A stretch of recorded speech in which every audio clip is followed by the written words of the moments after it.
And a very good morning to you, Grenada, and the rest of the world. We're saying good morning and at the same time saying goodbye to June. 30th day of June 2019. Beautiful morning here in the Spice Isle. And we're happy that you're able to spend some time with us this morning. I hope you can spend the full 3 hours, boy, because let me tell you, we got a goody. He says that every Sunday morning, doesn't he? Well, he ain't kidding, folks, because as you listen to the rundown this morning, you're going to see that we've got some rather interesting stuff coming your way this morning. And I promise that you will be glued to your iPads or iPhones or laptops or whatever on this Sunday morning. Yes, sirree. Oh, by the way, I'm George Grant. Good morning and welcome to Sundays with George Grant. Let we take a look at the rundown, see what we got cooking here over the next 3 hours. And yeah, after you get through at 12 o'clock, and I'm hoping that we are going to end at 12 o'clock. Sometimes we do go a little bit over, but just in case you weren't able to make it for the full 3 hours, we're going to be up there on Facebook, and that should take place, I would imagine, about less than 5 minutes after the program ends, okay? And then what we'll do is a little later, we'll also put it up on YouTube. So, and by the way, I want to remind you, when you folks go to YouTube, click on the subscribe button. You're not paying for anything. Just click on that button. And anytime we do a program here on Grenada Broadcast, you will be notified as soon as it gets up to YouTube. Okay? Bear that in mind. Now, let's take a look at the rundown, see what we got cooking here. As always, we'll get started with the buzz. And yeah, we do have a reading from the Holy Scriptures. Remember, we go nowhere without that on a Sunday morning. Then, she's back. Little Angel. Little Angel is going to be with us this morning. Not here. Actually, she's never been in to sit here with us on one of these editions, but she always sends us a little note, usually pretty late on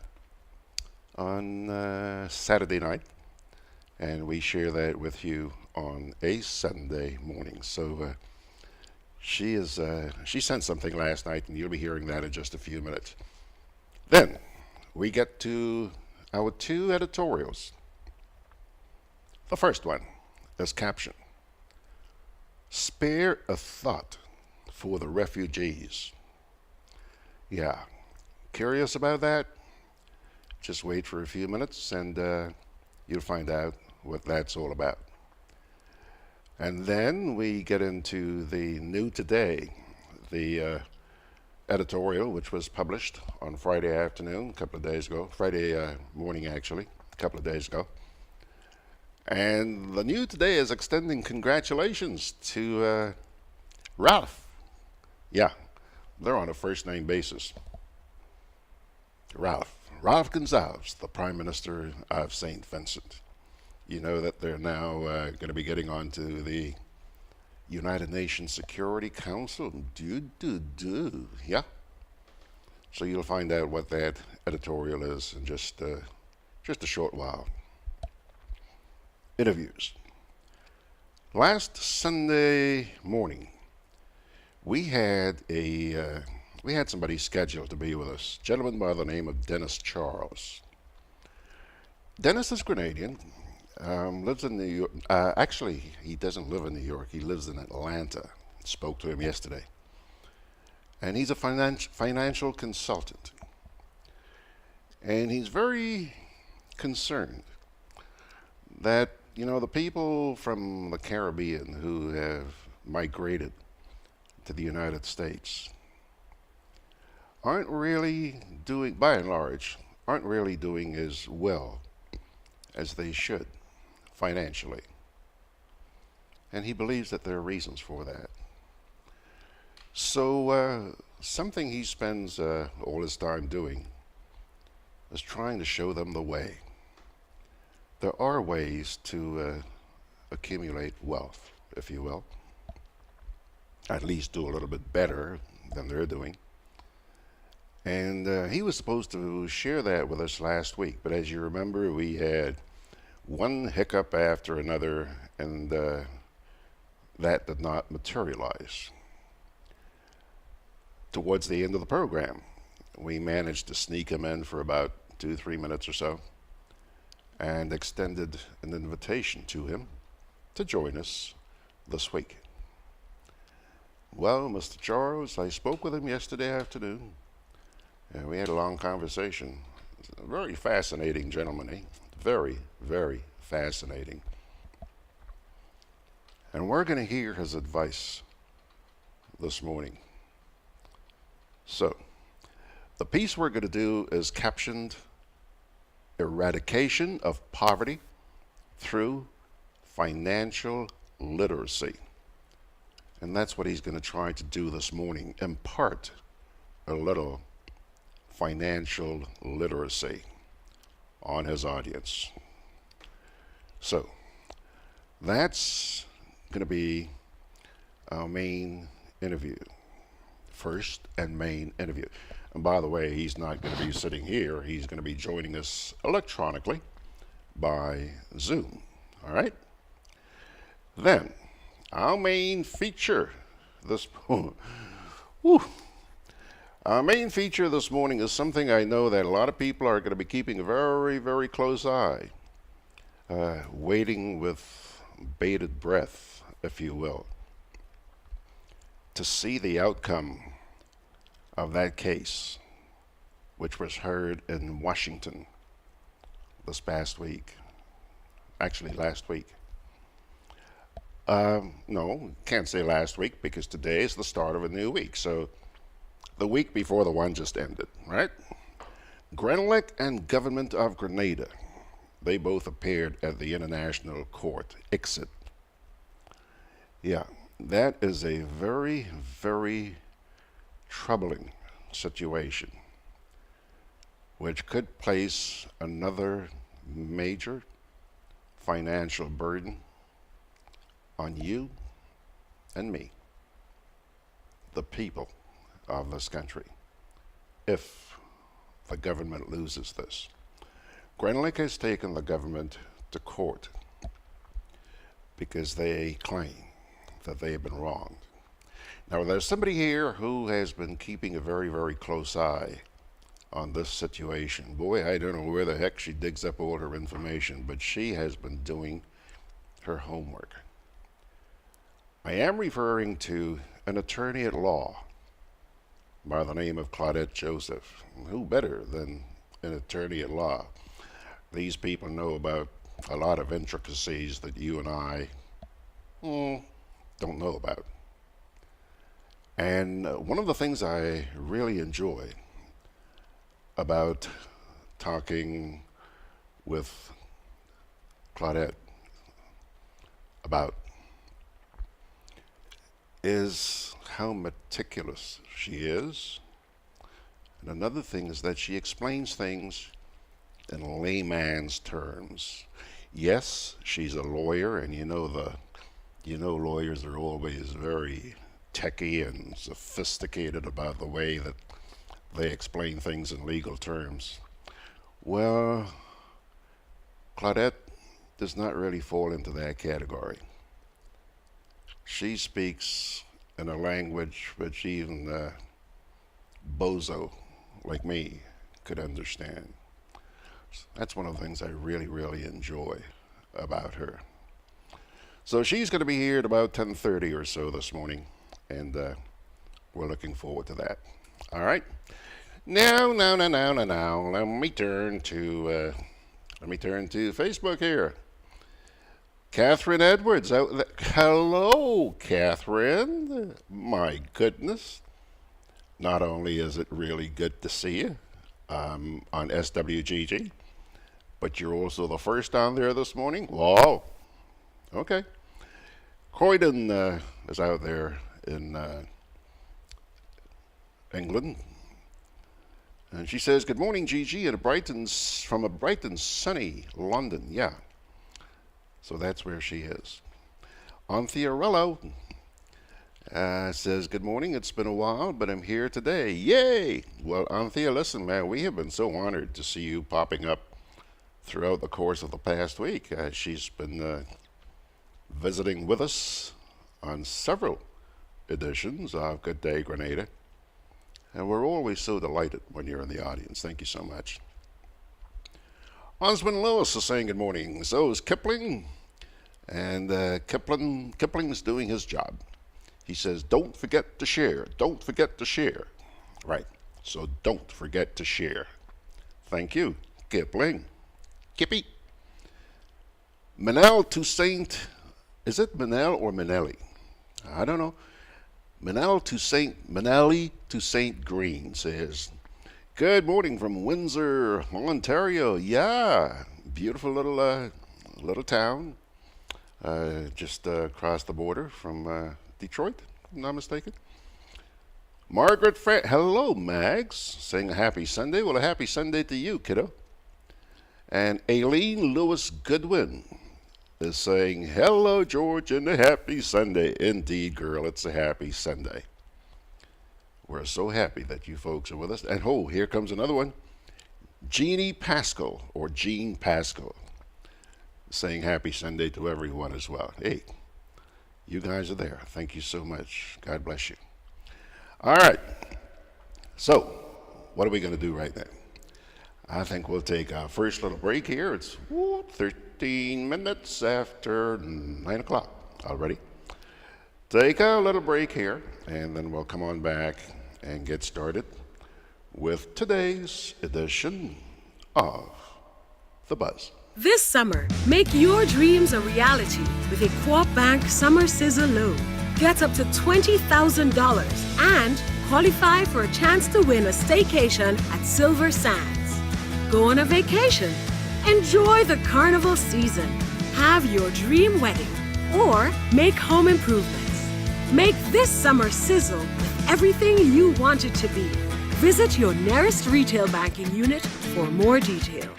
Special terms and conditions apply.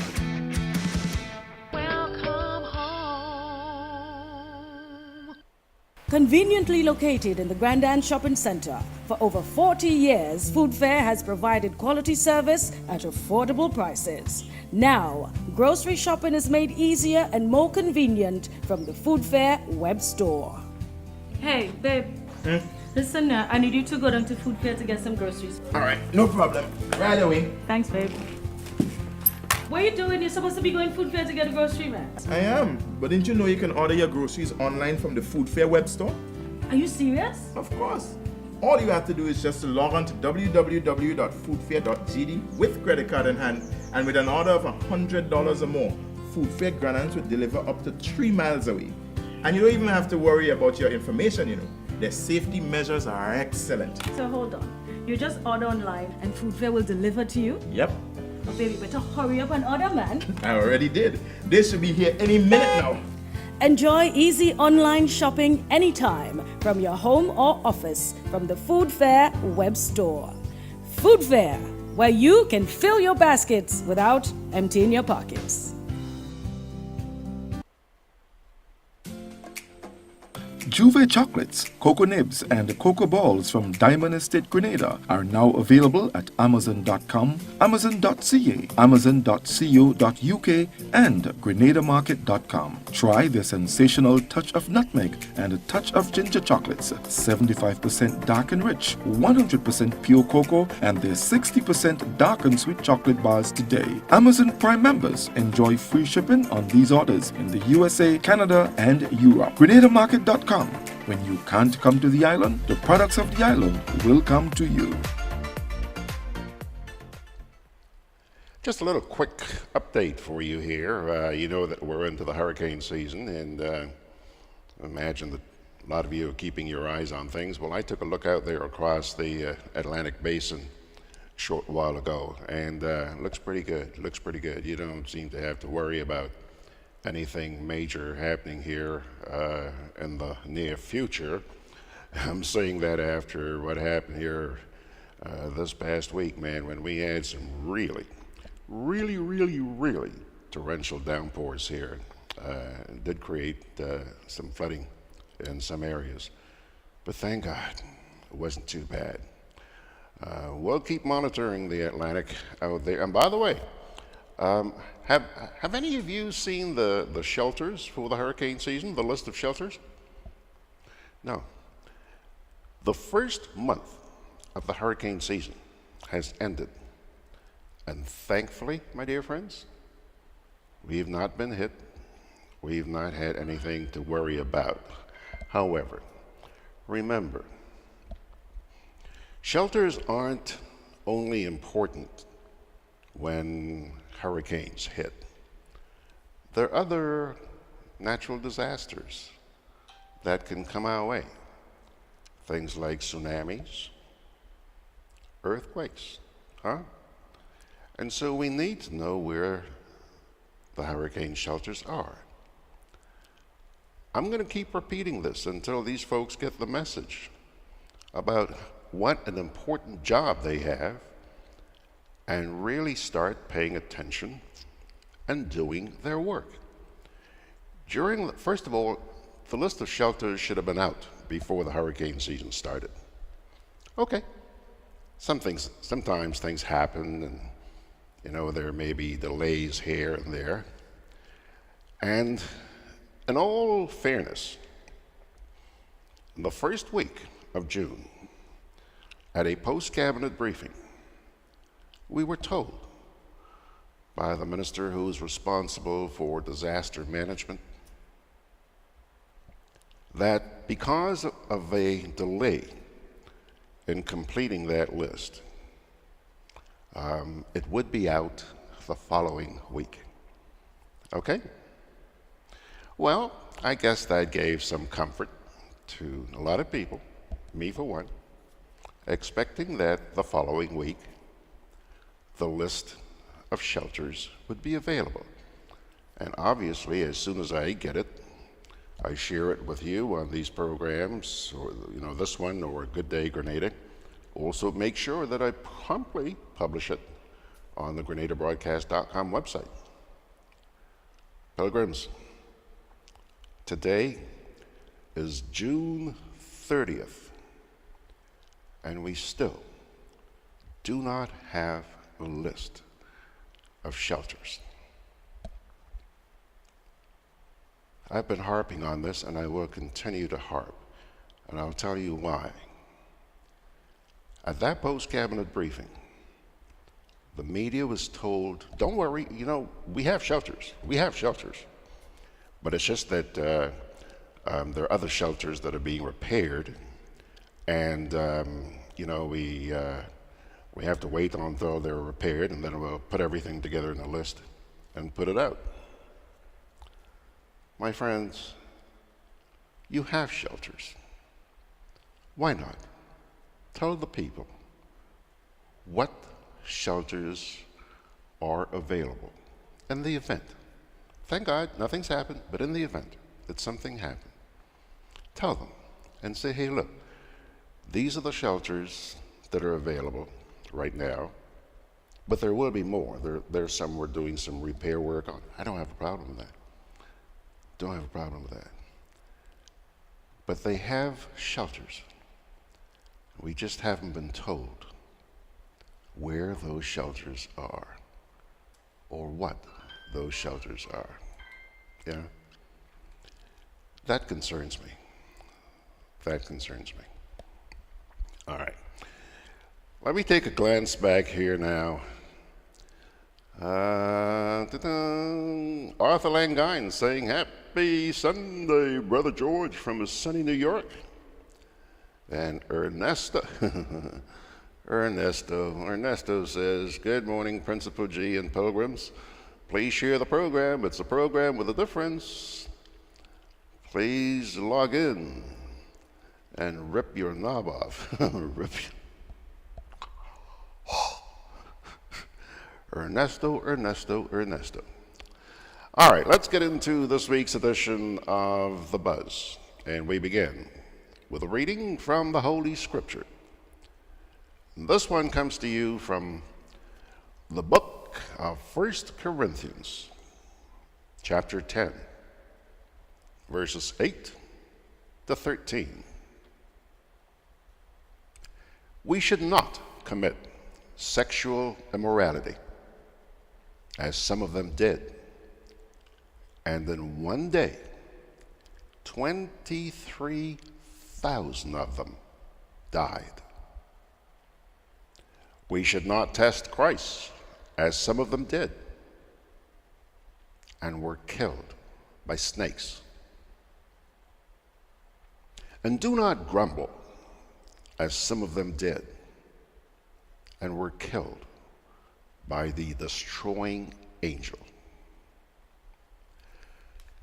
These things happened to them as examples and were written down as warnings for us, on whom the culmination of the ages has come. So, if you think that you're standing firm, be careful that you do not fall. No temptation has overtaken you except what is common to mankind. And God is faithful. He will not let you be tempted beyond what you can bear. But when you are tempted, He will also provide a way out so that you can endure it. That reading, taken from the first book of Corinthians, chapter 10, verses 8 to 13. Now, Lydia James is saying good morning to everyone from beautiful Toronto and a blessed Sunday to you all. Arthur Lincoln says, brother, all they have on their mind is jab, jab. He says jab, jab, but I guess he meant jab, jab. And let's turn now to Little Angel's contribution this week. Little Angel says, Dear George, 1.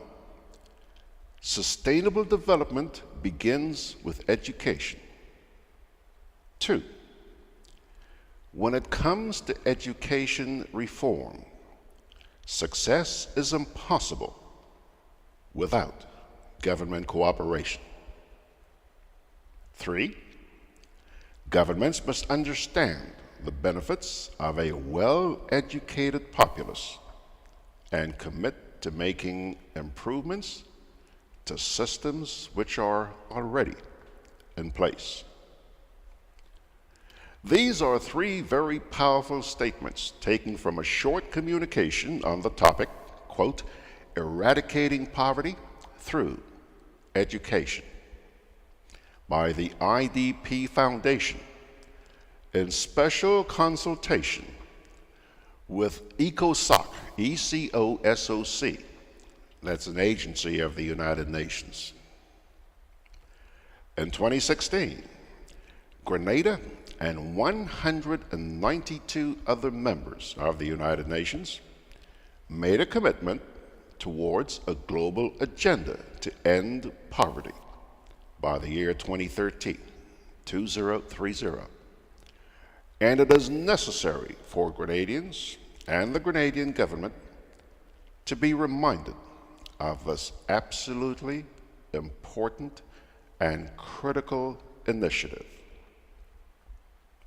The communication ended with these words, and I quote, education begets hopeful, empowered individuals who go on to empower and change their communities, innovate, and impact the world. In order to tackle the ambitious Sustainable Development Goals, The global community needs enterprising minds at work across every sector, with widespread cooperation to ensure that quality education is accessible to all. The number of impoverished people can be lessened and the cycle broken, unquote. Not much more can be said about the importance of education and education reform. These are agendas which must be given the attention they deserve. So says Little Angel. Thank you, Little Angel. Mickaman Alexander is saying good morning and a blessed Sunday to you folks. Hey, I want you to take a quick look here. See that gentleman you're looking at there? I don't know if he's hearing us, but yeah, he's hearing us because look, he's smiling. That's the gentleman who's going to be chatting with us in, I guess, about 15, 20 minutes or so after we get through with the editorials. That, Pilgrims, is Mr. Denis Charles. And last Sunday, I think I mentioned that he was from New York. He from New York. The man is in Atlanta. Actually, I think he lived in New York at one time. But now he is in Atlanta. Hang in there, Denis. We're going to get to you in just a wee bit. But let's take a little break here, and then we'll come back with the first of our two editorials, which comes to you from the Grenada Advocate. My name is Kizzy Marisha. I've been a confectionery maker 16 years now.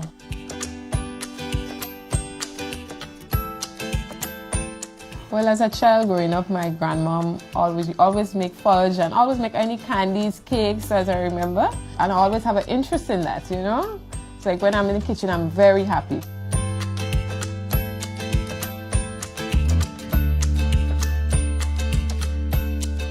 If you're making coconut fudge, you just grate the coconut, you squeeze the milk, and then you strain it, and then you add your sugar, and then you put it to boil. And then after, when you reach a certain stage, you get thick, so you got to beat it. Then after, when you beat it, you pour it out, and then wait for a few minutes to get hard, and then you slice it, you cut it, and then after you break it up, and then you package it. Yeah.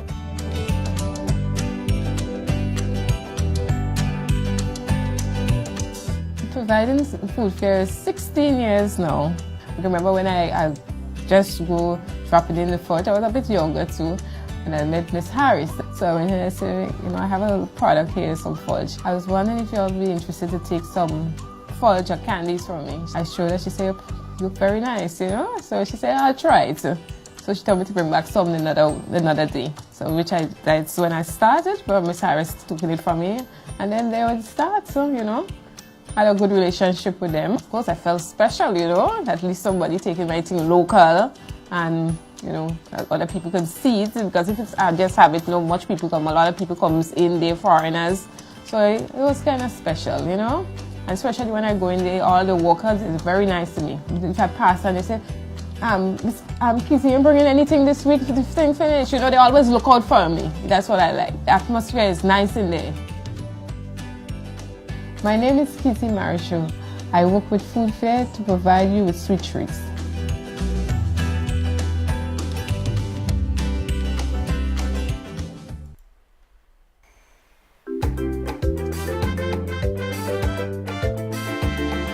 Grenadian General Insurance Company, strength and stability. Grenadian General Insurance Company. Tell your friends, tell your family. We cover householders comprehensive. Motor and even fire too. Contractors all risk burglary. Public liability. Professional indemnity. Directors liability. And wait, we still have more. Come and find out more what you're waiting for. We are located on Scott Street, St. George's. For more information, call 440-2434. Tell everybody.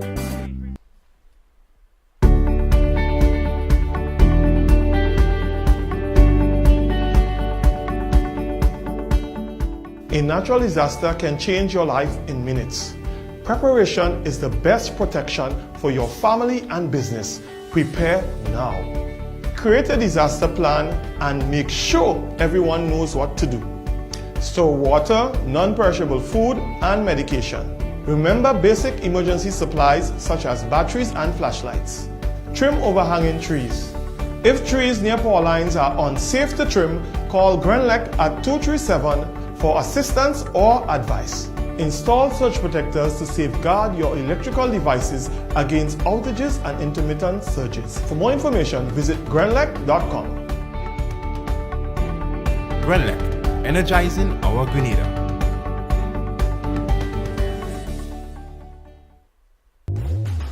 With free island-wide delivery, Hubbard's Building Supplies and Lumber Departments continue to provide the best quality lumber, steel, tiles, plumbing materials, electrical, and general hardware supplies at competitive prices. We continually consult with builders, homeowners, and contractors to improve product range and services. Enjoy discounts where applicable, including the use of credit and debit cards. At Hubbard's Building Supplies, Grandance, and Lumber Department, Caranage, we offer quality service, affordable prices, giving you the convenient, reliable, free island-wide delivery. Call 440-2087 for all your home improvement and building solutions.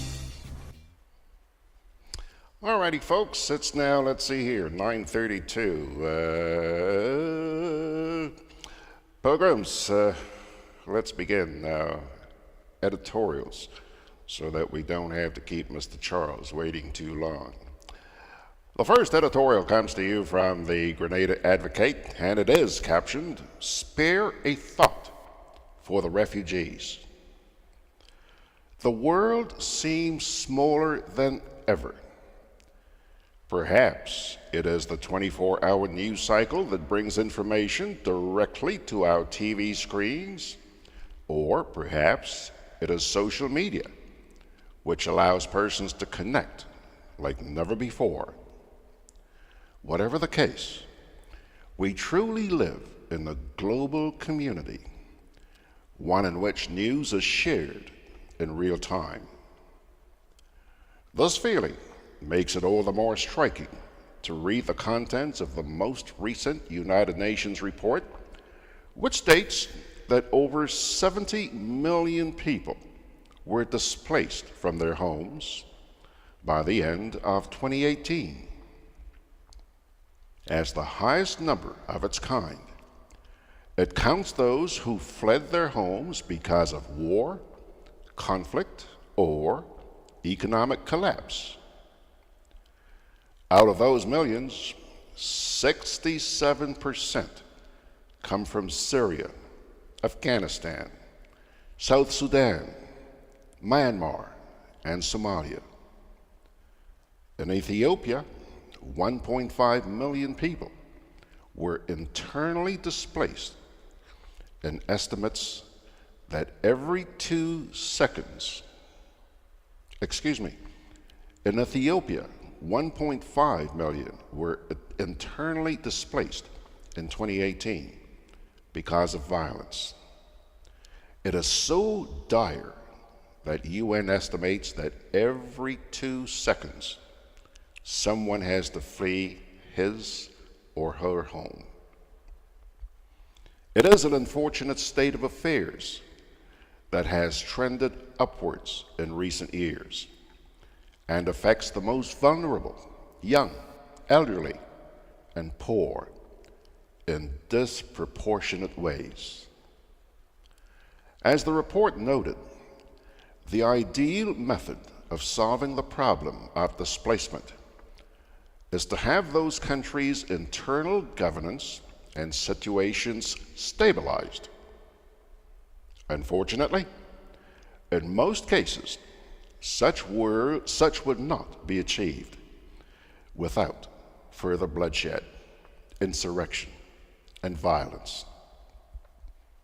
It does not help that Western governments, some of whom have taken in refugees, are also at the root of some of the conflict and violence being experienced. Regionally, it takes just one storm or violent event to impact our country's stability. As Barbados' Prime Minister Mia Mottley noted recently, Caribbean people have experienced displacement, with Montserrat and Barbuda as the most extreme cases of a majority of the population having to leave the island because of natural disasters. If nothing else, these commonalities of tragedy remind us that we are Caribbean brothers and sisters first and foremost, and any courtesies that are to be extended will come from our regional family first, such as the outreach and response for those nations devastated by Hurricanes Irma and Maria. World Refugee Day is a sobering state of affairs on how the world's peoples are still exposed to frightening circumstances, fleeing persecution, violence, with literally nowhere else to turn. A few years ago, Save the Children released advertisements. They released a striking series of public service announcements from the eyes of a child in an unnamed Western country whose life dramatically changes from normalcy to terror after she and her family have to flee their home because of war.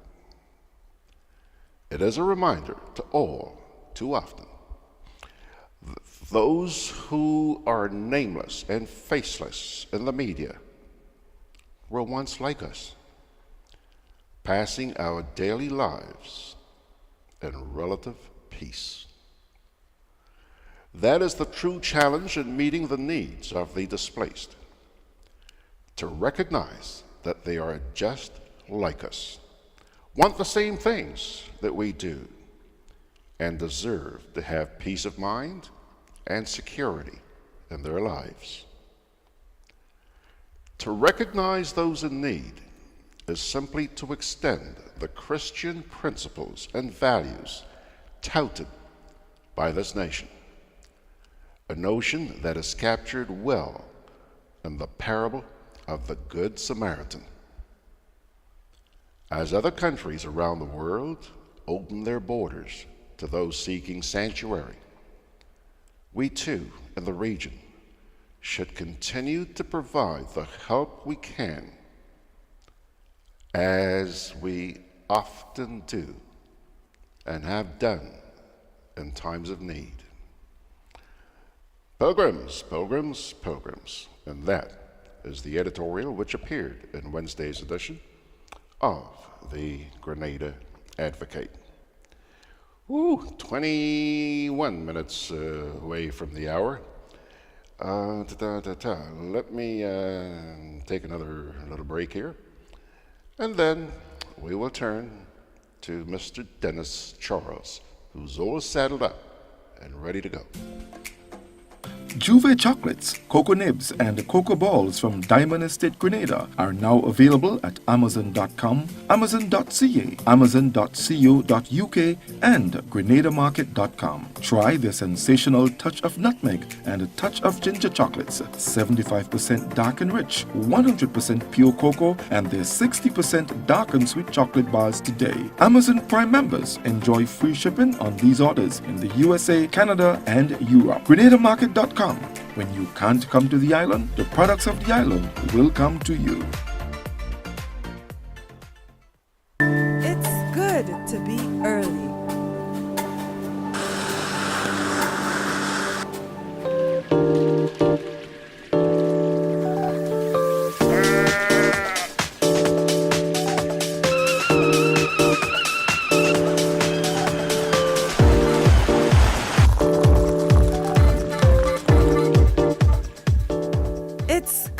To be early.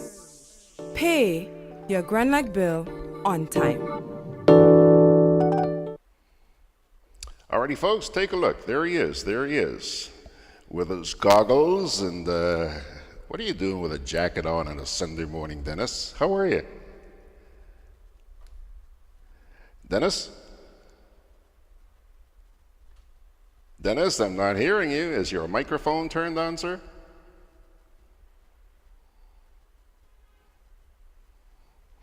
Hello, Dennis.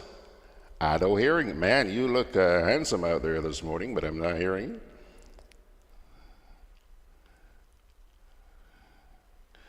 you. He's fiddling around a little bit, and hopefully we'll get to hear him momentarily.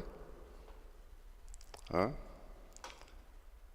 Oh, Dennis. Oh, Dennis. Boy, it looks like we are having our challenges with you. Keep talking, Dennis. Keep talking. Not hearing you. Say hi, George. He's obviously hearing me, but I'm not hearing him. Oh, Dennis, Dennis, Dennis.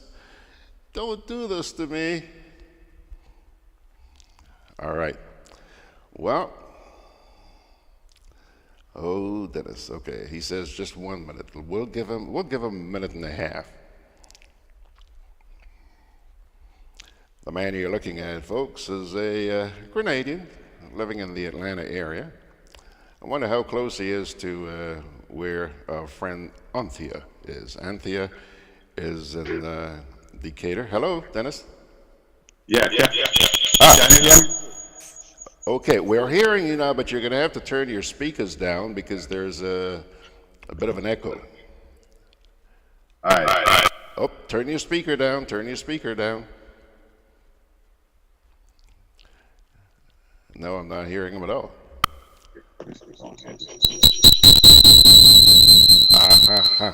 Ha. Oh boy, oh boy, oh boy. Is that Dennis Jr. I see peeking into the picture there? Okay, Dennis, obviously we're getting some audio from you, but a little too much because we're also hearing some feedback. Do you have a headset, Dennis? If you have a headset or headphones, that would be a great help. That should eliminate the feedback. Say something, Dennis. All right, can you hear me now? Yes, I'm hearing you, but there's still feedback. Okay, can you hear me now? That's a whole lot better. Now, put yourself back in the center of the picture and we're good to go. Okay, all righty. All right. There he goes. There he goes. How are you this morning, fella? I am pretty good this morning. I'm sorry for the little mishap. You know, technology sometimes it gets the better of you, you know? Hey, man, these things do happen. They do happen. Let my listeners tell you, I've had my fair share of them, a lot of them. By the way, before we get started, I see you wearing a button on your the right side of your jacket there. What does that say? It says financial advisor. That's when you are completely licensed and sanctioned by a financial company. Okay. Awarded this button. Okay. You know? So I passed the bar, so to speak. All right. Dennis, I'll tell you what. I want you to hang in there for a few minutes because I want to share the editorial from the New Today. And as soon as I do that, you and I will get cracking. At least we know we got the bugs out of the way. All right. Cool. All right? So yeah, we're going to get back to Dennis in just a wee bit. But right now, let's take a look at the editorial which appeared in Friday's edition of the New Today. It is captioned, "Congrats, Ralph." The Prime Minister of St. Vincent and the Grenadines, Dr. Ralph Gonsalves, has made the region proud on the international level following the election of his country to occupy a seat on the prestigious Security Council of the General Assembly of the United Nations in New York. St. Vincent has become the smallest nation in the world to be ever elected to serve on this prestigious body alongside the likes of the United States, China, and Russia, the major powers whose decisions serve to influence and shape world events. The secret ballot, which was held earlier in the month at the UN, saw St. Vincent joining the likes of Estonia, Niger, Tunisia, and Vietnam to land places on the Security Council. The 5 states will take up their seats as non-permanent members of the Security Council on January 20th.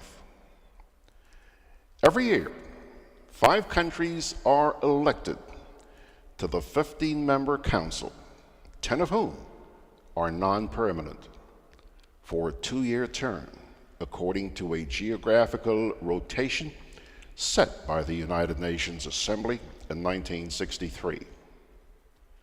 To ensure fair regional representation, 5 from African and Asian and Pacific states, 1 from Eastern Europe, 2 from Latin American states, and 2 from Western European and other states. Niger, Tunisia, and Vietnam were elected unopposed, but 2 of the 5 seats were contested. El Salvador competed with St. Vincent and the Grenadines to represent the Latin American and Caribbean group, and Romania lost out to Estonia in the Eastern European group. The New Today takes note of the fact that St. Vincent was able to defeat El Salvador for the seat that is allocated to the Latin American and Caribbean region at the Security Council. This clearly shows that Dr. Gonzalez is highly recognized in this hemisphere as a leader of stature among his peers. The New Today is forced to ask the question, why St. Vincent and not Grenada, given the leading roles played by some of our former leaders at the international level since our independence in 1974. The one who clearly stands out is the late Marxist leader, Maurice Bishop, who was considered an outstanding leader by the progressive forces around the world, especially in Africa. Bishop and his People's Revolutionary Government, in their short 4.5 years in power, gave tangible and solid support to the liberation movements in Africa by giving Grenadian passports to high-ranking members of the banned African National Congress of Nelson Mandela in South Africa, to allow them to travel around the world in the fight against apartheid. The late Bishop was also able to create a platform for Grenada within the non-aligned movement. Today, Dr. Gonzalez, despite his many weaknesses and flaws, can be considered as the only leader in the Caribbean who followed along the trail that was created and paved by Bishop and the PRG. The current Prime Minister in Grenada, Dr. Keith Mitchell, has not been able to move beyond his dominance in local politics, with 3 clean 15-0 sweeps at the polls in 1999, 2013, and 2018, to gain international recognition and prestige as Dr. Gonzalez and St. Vincent and the Grenadines. As the leader of a black nation, Dr. Mitchell has scored poorly with Africa, unlike Dr. Gonzalez, who has been consistent over the years within the progressive world. This newspaper can point to 2 instances in which the leader of the Spice Isle did not help himself and Grenada among many third world countries and leaders, and would have raised some eyebrows, especially among certain like-minded prime ministers and presidents in the world. Dr. Mitchell did not attend the state funeral of the world icon Nelson Mandela in South Africa, or late Cuban president and foremost revolutionary leader Fidel Castro. However, Dr. Mitchell was in Jamaica a few days ago to not only attend, but to speak at the state funeral of former Jamaican Prime Minister Edward Seaga, who was considered by the progressives around the world as too close to Washington for comfort. This newspaper recalls the snub given to Grenada by the late Nelson Mandela a few years ago when he was scheduled to visit Grenada as part of a Caribbean visit, but reached Trinidad and Tobago and did not set foot on our soil. Speculation was rife then, and even still so today, that Mandela failed to show up because the visit also coincided with an unfortunate vote that Grenada had made in the United Nations that was considered as against the progressive movement in Africa. The lukewarm relationship between Grenada and Africa can further be attested to by the recent visit to the region by the President of Ghana, Nana Addo Dankwa Akufo-Addo, who traveled only to Guyana, St. Vincent and the Grenadines, Trinidad and Tobago, Barbados, and Jamaica. It was the norm in the 1979-1983 era for any African leader to put Grenada foremost on the itinerary of any visit to the Caribbean. Grenadians will recall the visit to the island in 1979 by then President Kenneth Kaunda of Zambia, who addressed a mass rally at Queen's Park, and then the late Samora Machel of Mozambique flew into St. George's to meet with his revolutionary comrades.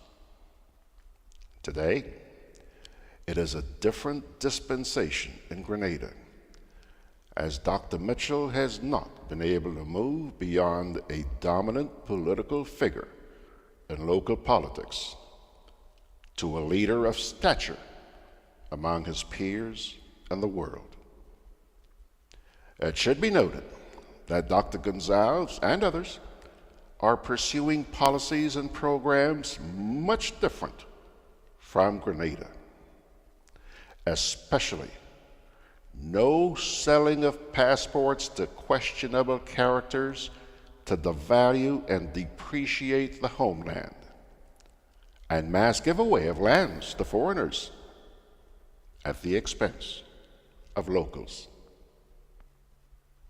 The New Today congratulates Dr. Gonzalez and St. Vincent for raising the regional flag among the nations of the world, especially within the Security Council of the United Nations.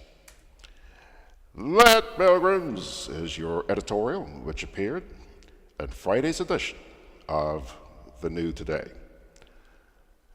Claude Pugna has joined us, and so is Ryan. Wayne Francis, yep, they're all there this morning. Anthony DeRiggs. Okay, folks, I'll tell you what. Take a look. He's pontificating. Take a look. There he is. He's pontificating. We'll let him pontificate for a couple more minutes, and we'll get to Denis right after this. This summer, make your dreams a reality with a Co-op Bank Summer Sizzle Loan. Get up to $20,000 and qualify for a chance to win a staycation at Silver Sands. Go on a vacation. Enjoy the carnival season. Have your dream wedding or make home improvements. Make this summer sizzle with everything you want it to be. Visit your nearest retail banking unit for more details. Special terms and conditions apply.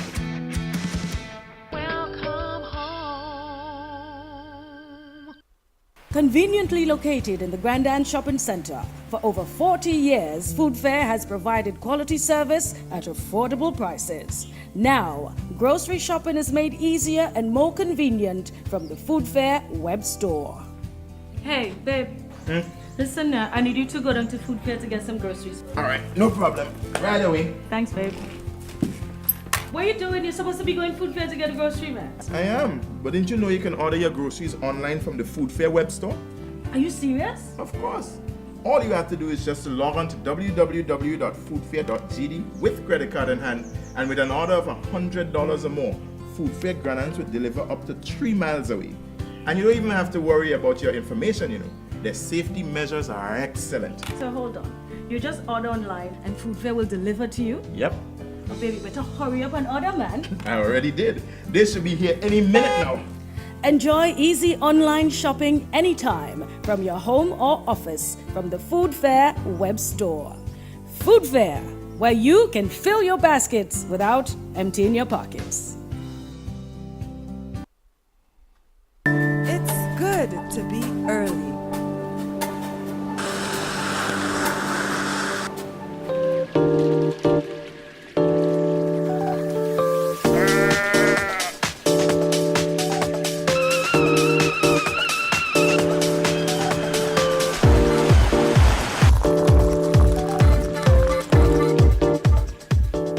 It's good to be early. Pay your GRENLEC bill on time.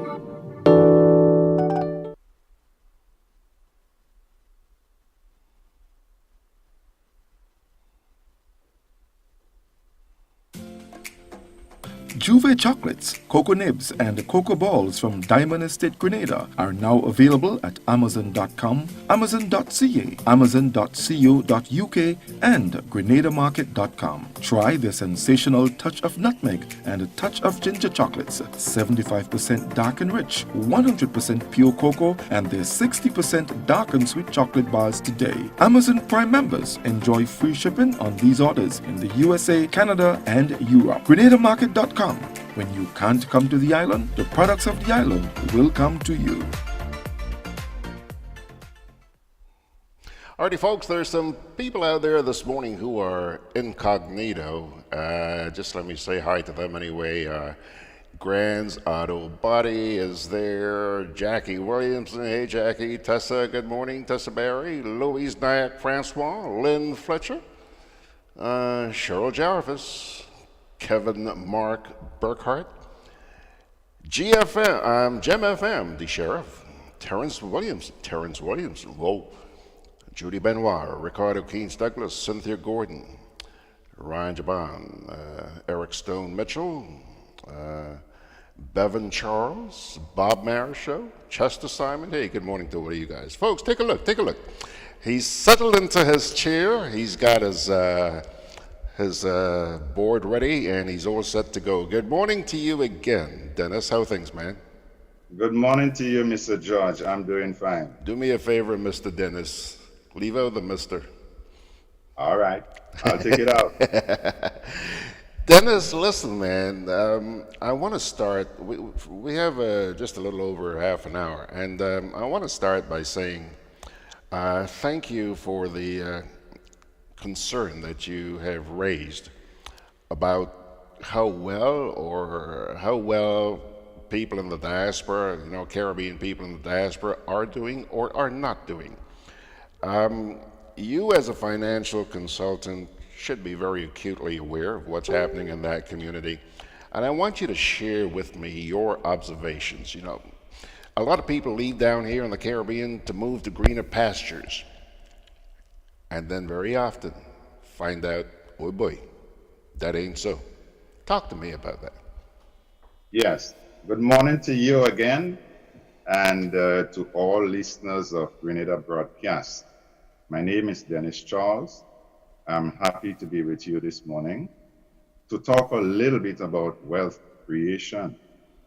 Now, we all travel from different islands, coming here to the United States, or maybe England, Canada, wherever it is we may go, seeking greener pastures. But the reality of it is not as easy as a lot of people think. The family structure, the community structure, we face obstacles, discrimination. It's a different ball of wax. And many of us are left just working ourselves to death, and we just cannot attain the American dream. So I became a financial advisor in 1995. I became a stockbroker representing many firms on Wall Street. I left in 2001 after the bombing, the World Trade Center, I should say. In any event, in 2015, I went back with World Financial Group, the very big one. We are in over 20 countries worldwide. Our headquarters is in the Netherlands, and we have over $500 billion in market capitalization, the worth of the company. Anyhow, Nelson Mandela said, and I just want to piggyback on what you have discussed before, that education is the greatest weapon one can use to effect positive change. We sometimes say knowledge is power. This is correct. We have to find ways and means to move beyond the 9 to 5. Wealth is created after 5 p.m. What you do with your spare time, the midnight hours, the effort you put into creating multiple streams of income. We tend to believe that you go to school, you get a degree or a certificate in something, get a job, marry, settle down, move into the suburbs, 2 children, and a nice car, and you are in the middle class. That is not so. It is not the case. 80% of us Americans, and I'll start with Americans, 80% of us make the mistake of wasting our resources. We deposit our monies that we work hard for in a bank account. Most of the time we're getting 0 point something interest on it. 0.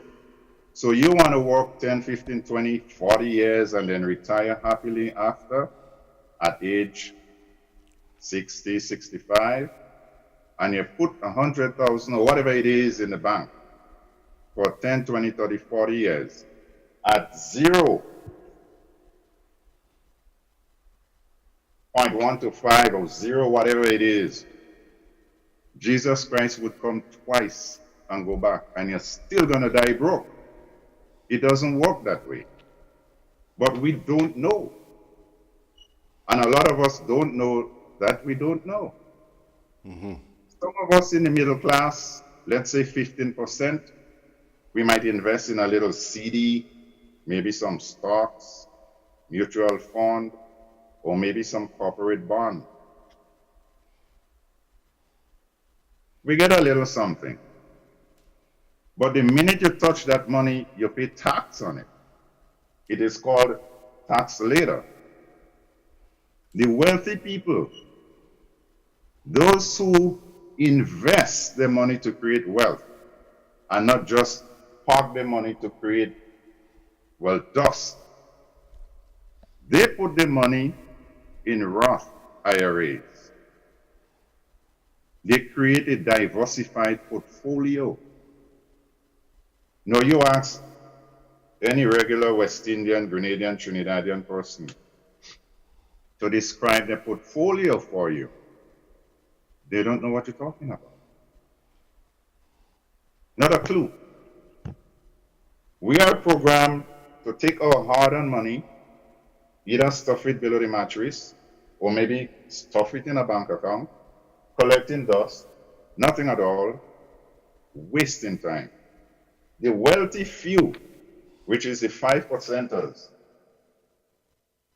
the rich people, they put their money in an index annuity where it is protected against downturns, and I'll explain what that means, okay? Let's suppose you take $500,000, or you could contribute on a monthly basis, $400, $500, $600 a month, whatever it is you could afford, $250, whatever it is you can afford. And you plan to retire at age 60, 65, or age 50, it doesn't matter what, because retirement is not an age issue. Retirement is a money issue, quote unquote. That money that you deposit in a Roth IRA, it is paid into that account after taxes. So when it appreciates and you're ready to take it out, there is no tax consequence. That is what wealthy people do. Also, it comes with living benefits. It means that if something should happen to you and you need some emergency funds, you can take that money out tax-free and you don't even have to pay it back, right? You also have something called a 529 plan, where you put aside some money for your kids for the college education. 529 plan. So we don't saddle our children with $60,000, $70,000, $80,000 after they leave school, facing that big mountain of debt. 529 plan. Those are the things the wealthy people do because they employ the services of somebody like me to sit on the kitchen table and explain to them. We don't have that culture. We don't come from that. Now, in the black community, and I'm talking about West Indian, Black American, Black African, whatever name you want to call that, okay? The most important commodity, the center of attraction, is the church. Let me repeat. The church is the most dominant entity in our community. In the white community, what makes sense to them, what is most important to a white family, is the investment portfolio. So we as black folks, poor folks, we gravitate to our pastor or preacher. Now the white folks, and I'm not knocking anybody, but the white folks, they have the financial advisor on speed dial. How did my investment go? The price of gold is over $1,000 a share. I want to invest in cryptocurrency. Okay? How is that Bitcoin thing going? But for us, it is the church and the pastor. So when you look back historically, we can see where that problem originated from, the mentality. We were told that money is the root of all evil. Okay? We were told that it is easier for a camel to pass through the eye of a needle than for a rich man to go to heaven. But on Saturday, when you go to church, they pass that offering plate a few times to collect the same evil money, you know, and we had to give it to the Lord. And the more we give, the more blessings we get, and then a big crown when we go to heaven. There is so much that we have to change our mindset. We have to create a wealth consciousness as opposed to a poverty consciousness. And let me just say, no man has ever become wealthy working for somebody else. None. You could work 9 days a week. You're still not going to get wealthy. Because wealth is only created by two things. Wealth is created by investment and by ownership. That's it. You own intellectual property, right? You invent some idea, it came to your head, you get royalty or whatever dues on it for the rest of your life. You could will it to your children and so forth. That is wealth. Or you invest in something and it appreciates over time, so you create what is called passive income. That is wealth. But as we as West Indians do, 10 jobs if you get a chance in a day, suffering with high blood pressure, hypertension, all kind of diseases, all kind of problems, we don't rest because we fight in poverty. We're struggling. We don't spend the time necessary with our children, you know, with ourselves. We don't improve.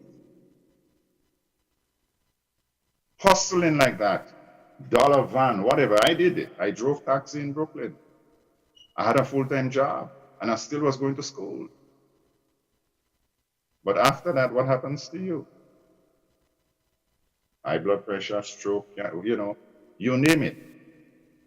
That is the wrong idea, the wrong approach.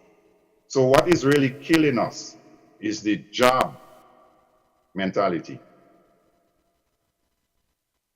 And by job, I mean just over broke, J-O-B.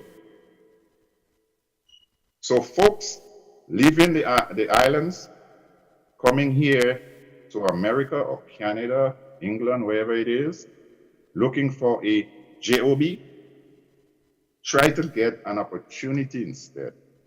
Invest, learn, invent, come up with some idea, intellectual property, create passive income and multiple streams of income.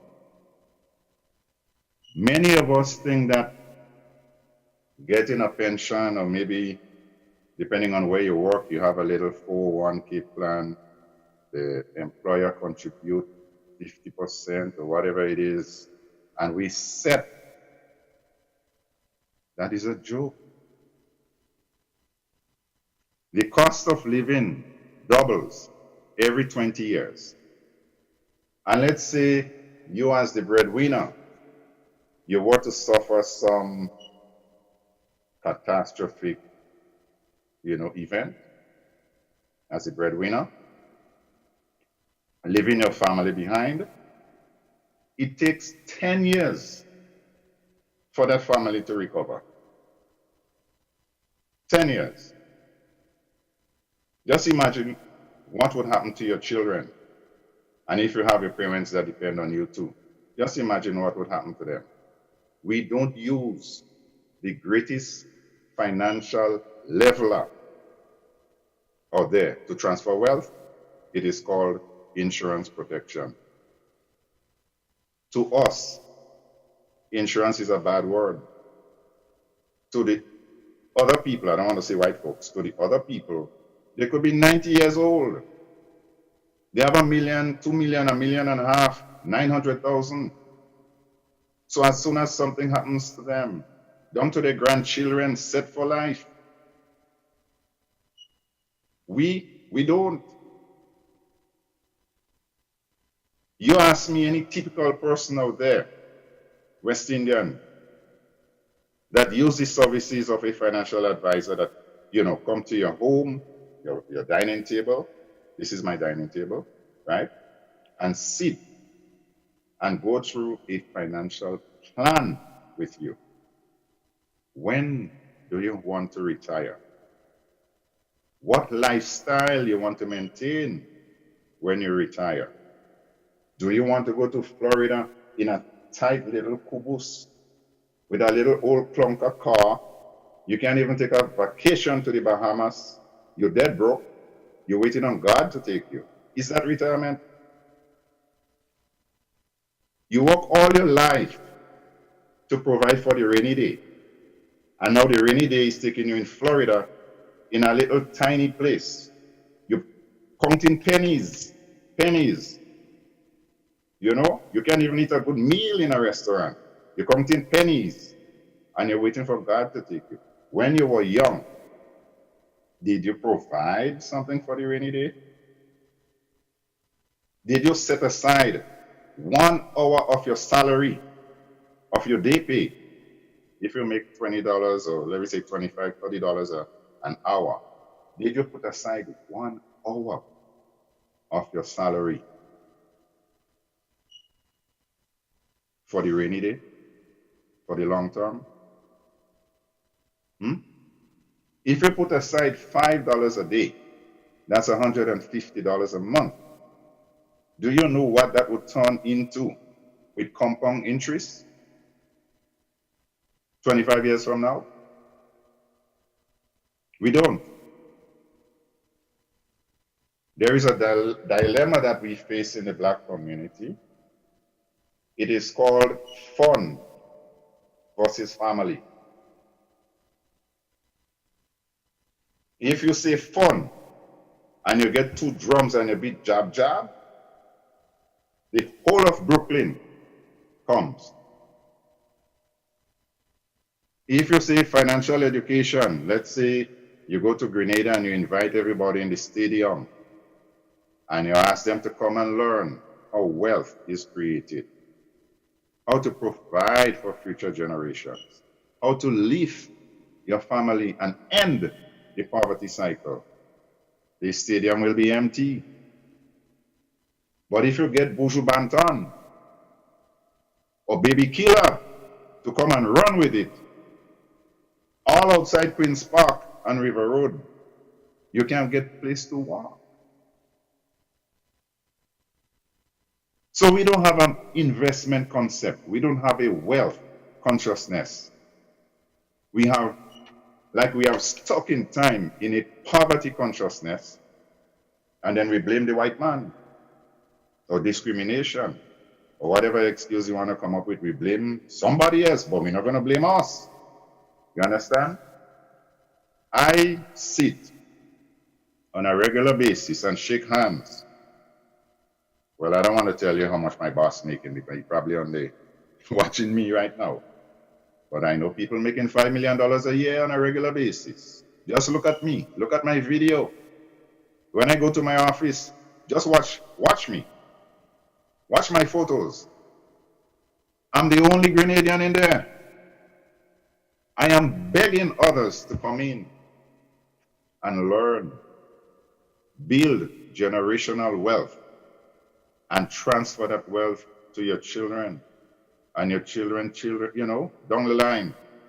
That is how you raise the level of Black people. It is not a one-time deal, a one-shot deal. It takes time. And talking about time, I'm just going to give you the formula for creating wealth. All right, and Dennis, as soon as you give me that formula, boy, let me tell you, you're creating quite a reaction out there in social media, and I want these people's voices to be heard. So very quickly, give me the formula, and then I'll turn to social media so they can have their say, okay? Okay, thank you.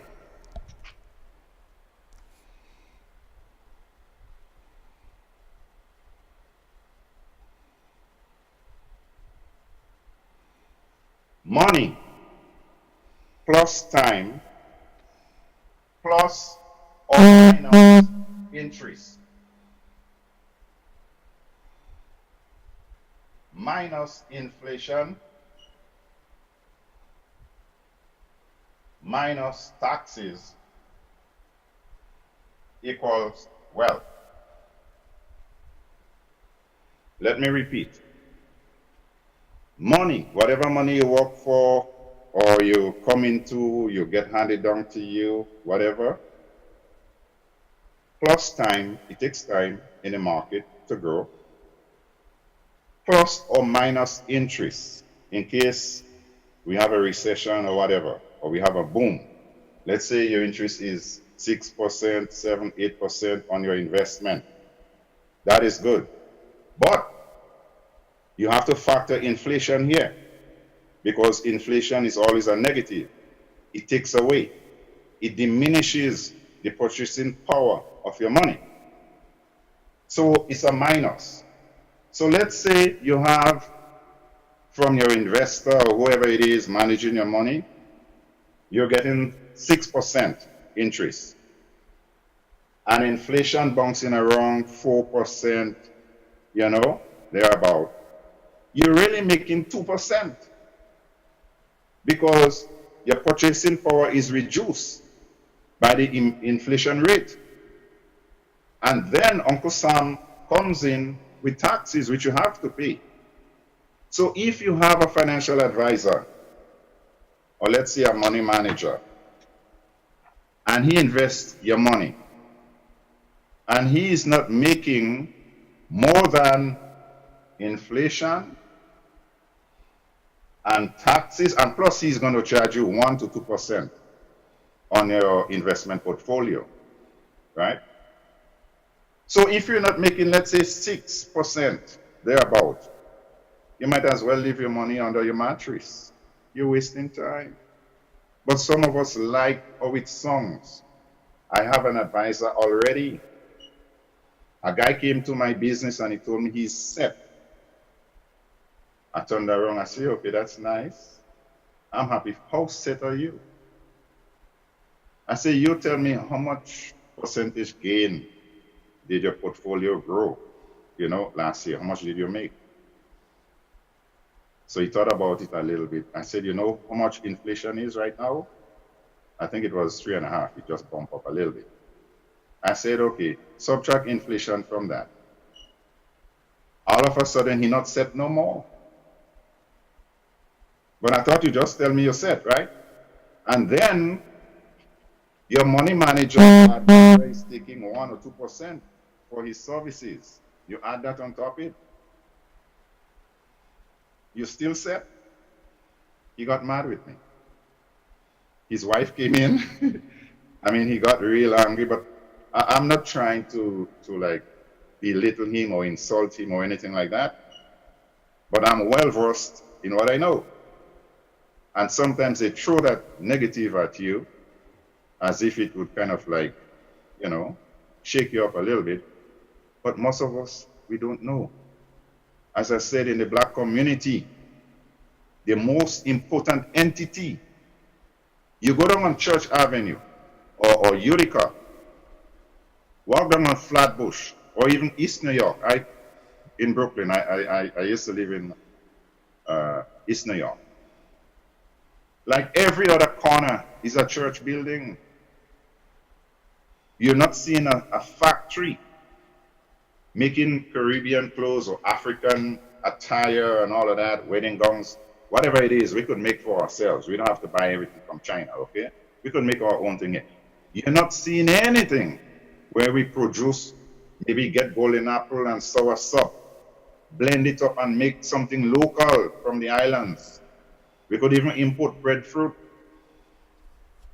and put something together, come up with some kind of industry amongst our people. What you see, liquor store, churches, and nothing else as far as growing. So how could we empower ourselves if we have that kind of poverty mindset? How do we grow? So we after a job. I'll give you this last statistic before you take a commercial. 78% of us Americans live paycheck to paycheck. 78% in the wealthiest country on earth. 21% of us don't have a retirement account, period. Not penny put aside for the rainy day. So later on, we either end up in a nursing home or become a burden to our children, or in a little 2x4 someplace in Florida, waiting until God takes us. It's a joke. All right. Dennis, we're going to continue in just a wee bit, but I really want you to respond to some of these comments here. First of all, there are a lot of people saying hi to you. We will establish protocol and acknowledge them. But Benedict Cador says, guarantees are only as good as the company issuing the annuity. What say you? I could agree with that to an extent, but when you're dealing not with a startup company, a company that is backed by $500 billion in assets, World Financial Group, that's a big one. We provide services for over 500 types of investments. We represent over 200 companies. We are in 20 countries worldwide and in many different languages, including Chinese and whatever it is. All right. Right? We are the financial advisors. I mean, there is nothing bigger than us. We are not an insurance company. Okay. We are independent brokers. We match you with the best program. I'm not tied to any one company. I can place my services, whatever recommendation I make, I match the needs of my client with the best policy, if it's long-term care and whatever it is, I do that. All right. He also, hold on a sec here now. He also goes on to say, good topic, good overall information, but FINRA, F-I-N-R-A, does not want one to guarantee any investment. Using the word guarantee, I pretty much haven't said anything about guarantee, you know, in terms of how much interest rate you would get, because the market fluctuates. It goes up, it goes down. In fact, the life cycle of the market is between 8 to 12 years. So right now, since 2008, we are overdue for a market correction. All right, just give me a moment. Okay, we don't want to run out of time here, so let's... No, we don't want to run out of time, but from 2008 to 2018, that's 10 years. We are 2019. So there is a possibility that some correction would start happening. And if you are in the market with your investments and it's not indexed, it's not protected, you stand the risk of losing appreciation, of losing money. All right. Gem FM says 95% of us live in economic and occupational slavery. Repeat this one. 95% of us live in economic and occupational slavery. Yes, I could agree with that. You know, we are a function of what we know. There is a saying, successful people, they do three things.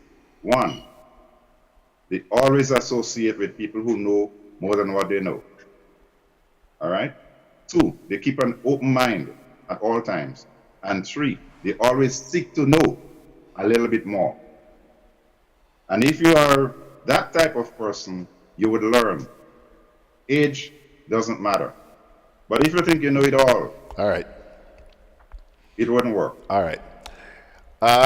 Louise Nayak Francois says, hi Dennis, great information. How does this apply to one who lives in Grenada and has some funds to invest? All right. With respect to Grenada, there are many things that you can do. All right. You could start up a company, let's say tourism. We have gems that you and I talked about last night in Grenada. Okay? What about a bus cruise or something for the tourists? Right? Expose them to the Welcome Stone. Expose them to the Carib Stone. What about the Sulphur Spring? What about Seven Sisters Fall? There are many things you could do. You could blend even gospel with maybe Ceylon mango, or you take some Julie. What about mango nectar? We should not in Grenada be exporting cocoa and buying back chocolate. This thing kills my mind. I don't understand how we're still doing that sort of thing. Yes, we have a chocolate factory right now, and we have amazing, one of the best chocolate drinks. I know the person who came up with that formula. She's from my neighborhood. But there are many things you can do. All right. Gem FM says, we work the 40-40 plan with the hope that if we work hard, we will be wealthy and save our money. What say you? That is a fallacy. We were told that, and it doesn't work. If you want to read a little bit from Warren Buffett or Robert Kiyosaki, some of the wealthiest people on earth, in fact, Bill Gates said, if you are born poor, it is not your fault. But if you die poor, then you have nobody to blame but yourself. You must find a way to do something different. Think about multiple income streams. Don't depend on the salary from one person. You could lose your job tomorrow. All right. Anthony DeRiggs says, George, I would like to hear Dennis discuss credit cards and the good or bad thereof. Right. One of the things that saddle us with debt is the free use of credit card. We seem not to distinguish or make a distinction between wants and needs. It is not everything you want, you need. So you walk in a store and you see a jacket you can't afford and you probably don't have any plan to use it or to wear it. It looks nice. You don't have the money, but you have a credit card. You shop. Impulsive buying. We have become active spenders and passive savers. All right, Dennis. So we have to find a way to sort of moderate our impulses. Everything we see that we pull out our credit card and we purchase, then we don't need it. All right, Dennis, my next guest has arrived, but I really want to get through as many of these comments as I can. Ann Thomas says, so to speak, Dennis, so let them know that what you're saying is so true. Walking in America, we have nothing. Ernesto says, so true, Dennis. That's why Education Sunday, that's what he calls this program, is very important to be a part of. It's an information center. Bob Marisho says, very good program, George, and I agree with Dennis 99%, but must let him know that according to the USA Statistics Department, West Indian blacks, on average, have the highest level of income in the Northeast compared to others. Let me hear you. All right. I probably wouldn't go that far. You know, I know statistically, West Indian, I don't want to put a wedge between us and native, black folks because, all right, we tend to have a higher rate of home ownership and as a result, equity build-up. I could tell you of myself, 4 years after I left Grenada, I was able to purchase a building. I took some money out, I purchased another building. Again, I purchased another one before I left New York. I sold. I don't want to say how much money I cleared, but it's a lot. So I know that West Indians do believe in owning something as far as real estate is concerned. All right. Jorge Murillo Yepes says, pearls of profound wisdom. What is killing us is the job mentality. That is correct. We have to get away from that job mentality that some corporation would take care of us from cradle to the grave. And we have to diversify our skill set. We have to constantly improve upon the person we are. We have to try to learn something new each and every day. All right. We also have to associate with folks that know some of the things we don't know and learn from them. Gem FM says, the truth is, if you enter the job market in your 40s hoping to retire on a pension, you will be receiving 2/3 less than what you were making when you were working. That is correct. Bob Marishow says, also, ask him to explain the Rule 72 to the audience. The problem, in my opinion, starts in the school system. That is very correct. The most important, and that was developed by Albert Einstein, right? The most important formula used to calculate wealth or appreciation is something called the Rule of 72. Quickly, Dennis, we're running behind time. All right, interest rate. Whatever the interest rate you are getting from your investment, take that and divide it into 72. So you have 72 here, right? And you divide, let's say you're getting 4% interest rate. You divide 4 into 72, right? And that tells you the time it would take for your money to double. If you leave your money in the market, then it would, so it is compounding effect, compounding investment. Your money, which is the principal you put in, plus the interest that you get over and over and over the years. All right. That is the Rule of 72. All right. Glennis John says, we need to prioritize. Margaret Francis says, it is unfortunate that in the process of providing financial education, one would choose to perpetuate the stereotype that black people are only interested in fun and not family. The issue of the lack of black wealth is far more complicated than simply not working hard enough or not saving enough. What say you? I don't think anybody said black people don't work hard enough. I think I said that black people work hard, but working hard don't make you wealthy. Working smart and investing, my friend, make you wealthy. I am going to give you my number and you should give me a phone call. My number is 404-839-8468. And I'll spend a few hours with you, and I think you would not make that statement again. And don't charge her, eh? Okay.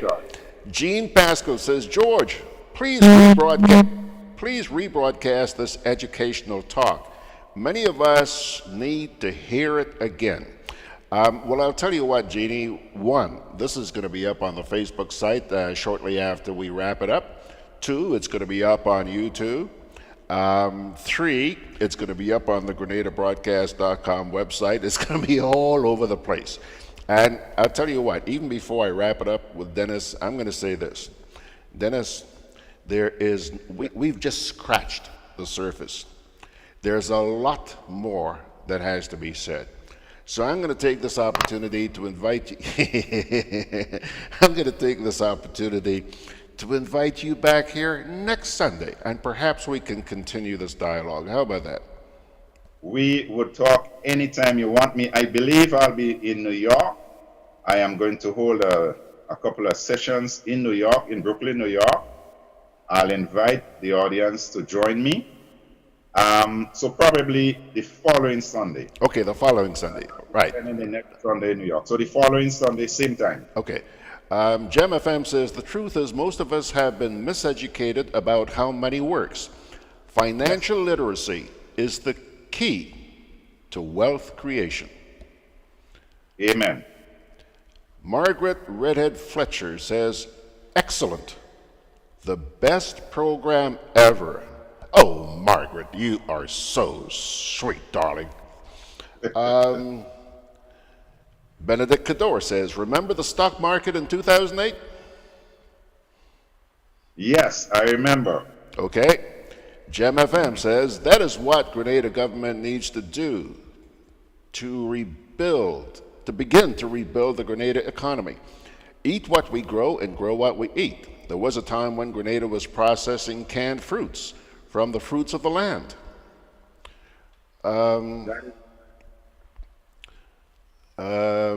Margaret says, this is Margaret in New York, the person you were just extending your courtesies to. She says, if you want to talk about people not saving and investing enough, then you need to address the economic inequities and the need for a living wage. Most people would love to save, but work for wages that don't even allow them to pay the rent. There are people who are working and living on the streets. That says it all. Dennis. Yes, I would tend to agree with what you say, but something else we have to look at. Wealth is created on a multi-generational level, okay? And it is passed down from one generation to another generation. And it grows exponentially. All right? I am doing the very best for my family. I am confident that if something happens to me, they would not be on the street. And whatever I give to them, they would give a good start to their children and their children's children and down the road. So we have to look at it from a multi-generational level. And the last thing I would say on that one is we should diversify and look for multiple income streams. We cannot only base our survival on active income. There is something called passive income, which you get from investment, and that is what the wealthy people do. The wealthy people don't work. Okay. They invest. Okay. We explained that earlier, and we're going to discuss it again next time around. Bob Marichaux is responding to Margaret as well. Bob says to Margaret, point well taken, Margaret, but he is being objective in his own way and is speaking truth to power. Here is a Grenadian example. In 1992, National Commercial Bank, NCB, was selling for $15 a share. Everyone was asked to buy. Today, it's about $45 a share as Republic Bank. Imagine you bought a $1,000 share. I know he is minimizing risk in investments, but we have to take a chance to grow wealth. So says Bob. Kipling Francis says, great advice with a touch of advertising. Louise Nyack says, the latest tourism conference held at the Radisson Hotel reported that 66% of Grenadians are unemployed, unskilled, and unlearned. Where would these find the funds to invest? Either in self-employment or self-development. Grenada has a major financial development problem. It would take a lifetime to redress this. That's what I mean. I know that one of the things you wanted to do this morning is deal with not just the economy up there in the United States and the wealth or lack of it in the U.S., but you also wanted to touch on Grenada. Yes. And Dennis, we're going to have to take that on next time around. Margaret says, and Margaret is now responding to Bob, she says, Bob, true, but the question is how many people could afford the $15? If it's a choice between rent, food, and medical care and stocks, what would you choose? Simeon McVeigh says, but doesn't having multiple income streams equate to working hard? Working smarter. Working smarter. Best. Okay. Bevan Charles says, "Hi Dennis, do you believe agriculture can create significant wealth in Grenada?" Yes. All right, we'll take that. I know that's one of your pet peeves. We're going to take that on next time I around. would like to go, but I know we can't do it right now. I would like about 2 hours on agriculture. Yeah. Okay. Margaret says, one more question, Bob. What is the minimum wage in Grenada? Okay, we'll see if he responds to that. Renewed Purpose says, good morning, George and guest. We black people seem to be slaving ourselves to look good in the eyes of other races because of what we went through in slavery. All right. Ryan says, spend less and invest more. Wayne Francis says, we work hard. Ernesto says, if we're interested in investing with you, how can we get in contact with you? And do you ever think about having a workshop in Grenada on investment? I would do so, George. We will talk about that. I would be traveling to Grenada. I would have come down to meet with you, but circumstances. Yeah. Yes. A renewed Purpose says, it is just a mindset with our black people and how we are cultured. We are only racing to keep up with acquiring material wealth. Lincoln Depardine says, he's oversimplifying the investment business to the point of utopia. Many people invest, but few come out at the end of the rich or well off at the end of the day. And many lose more than they gain. There is risk and reward in everything. But as I said, knowledge is power. Okay. Benedict says, when you invest, it is considered passive income. Let your money work for you. Just be aware of the risk involved. Anthony DeRiggs is responding to Margaret. He says, Margaret, I believe he has a point concerning our party mentality. Lydia James says, you divide 4 into 72. I think it's 72 into 4. No. It's 4 into 72. The 72 stays on top. Okay. And the interest rate stays below. And that tells you how long it will take for your money to double. Okay. Claudette, please bear with me. Please bear with me.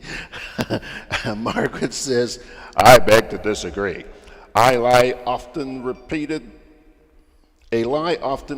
becomes the truth. The reality is otherwise. We have chosen to highlight a single aspect of black life more than other aspects, and sadly, that has come to define us. Okay. Glennis John is asking, what about visiting Toronto, Dennis? I'll be coming up there soon. Okay. Ernesto says, which part of New York, Dennis, will you be? Maybe I can attend if open to the public. Yes, in Brooklyn, actually the Saturday after Labor Day, July 4th, we have a commemoration for my cousin's death, John Rasta Grums, and I'll be there. I'll be speaking too. And I'll put it up on Facebook. Okay. So what's your website? Well, he can send me an email. I'll give you my email address. Okay. It is Charles, like my name, Charles, D for Dennis. Charles D. 3728. Charles D. 3728 at Yahoo? Yahoo.com. Okay. Margaret says, thank you, Toro. One more reason why we black people need to tell our own stories and show our own successes, because it is not in the interest of others to tell it for us. Irvin Samuel says, good afternoon, George. I think Irvin is over there in Europe, and he says, good afternoon, George. Greetings to all. Most of the rest of the world has moved to salary equilibrium for workers to dollars, pounds per hour. We are still getting paid as in the 60s. Ouch. Oh boy, Margaret, I think we're getting to the end here, yes. Margaret says, He has now touched on a critical issue of intergenerational wealth and passing on wealth. That's exactly how white people do it, with a who set of laws that enable it for them. That is exactly how white people do it. Who set the laws that enable it for them? The history of this country is one where the federal and the state governments enacted laws that barred black people from passing on wealth to their children. But that is a history lesson not for this moment and place. Finally, Lincoln Depperdine says, serious, I know he's doing his job, but some people sell this idea that because I did X and moved up the ladder, it's a blueprint for every other person to move up the ladder. Sometimes it's a lucky break that you get, and I didn't get. Also, I disagree that investment is the way to go to build black wealth. It is one way, but my own view is establishing industries. 9 out of every 10 successful black persons you meet is into selling some kind of service. Financial advisor, insurance salesman, mortgage seller, etc.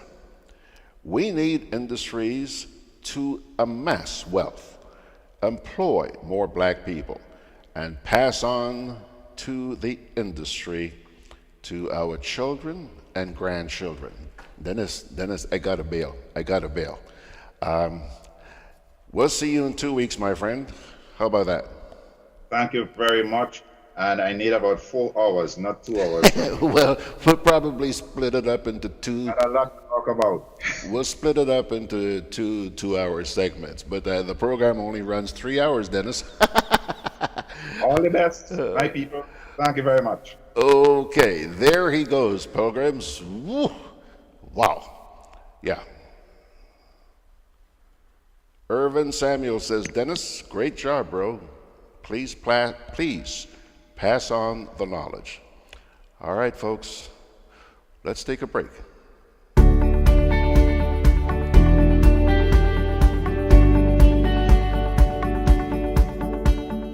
A natural disaster can change your life in minutes. Preparation is the best protection for your family and business. Prepare now. Create a disaster plan and make sure everyone knows what to do. Store water, non-perishable food, and medication. Remember basic emergency supplies such as batteries and flashlights. Trim overhanging trees. If trees near power lines are unsafe to trim, call GRENLEC at 237 for assistance or advice. Install surge protectors to safeguard your electrical devices against outages and intermittent surges. For more information, visit GRENLEC.com. GRENLEC, energizing our Grenada.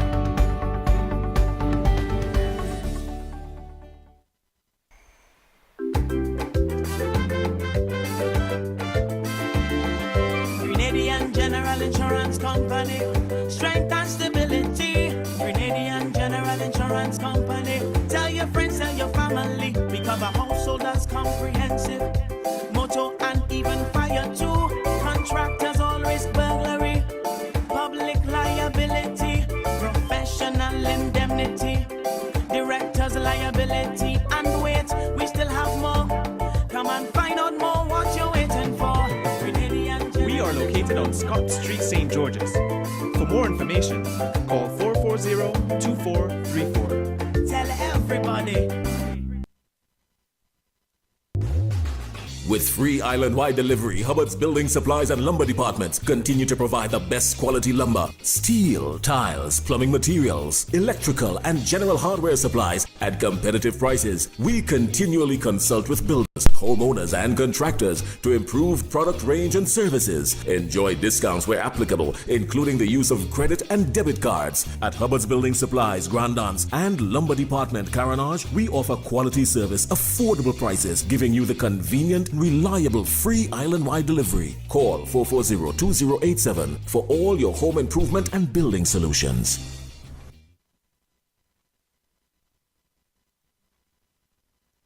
Alrighty, folks, take a look. There she is, settling in, settling in. There she is. Our good friend Claudette Joseph is back with, huh? Oh, she's waving, she's waving. Good to see you, Claudette, and thank you so much for joining us this morning. Did you go to church this morning, Claudette? Did you go to church? No, I did not.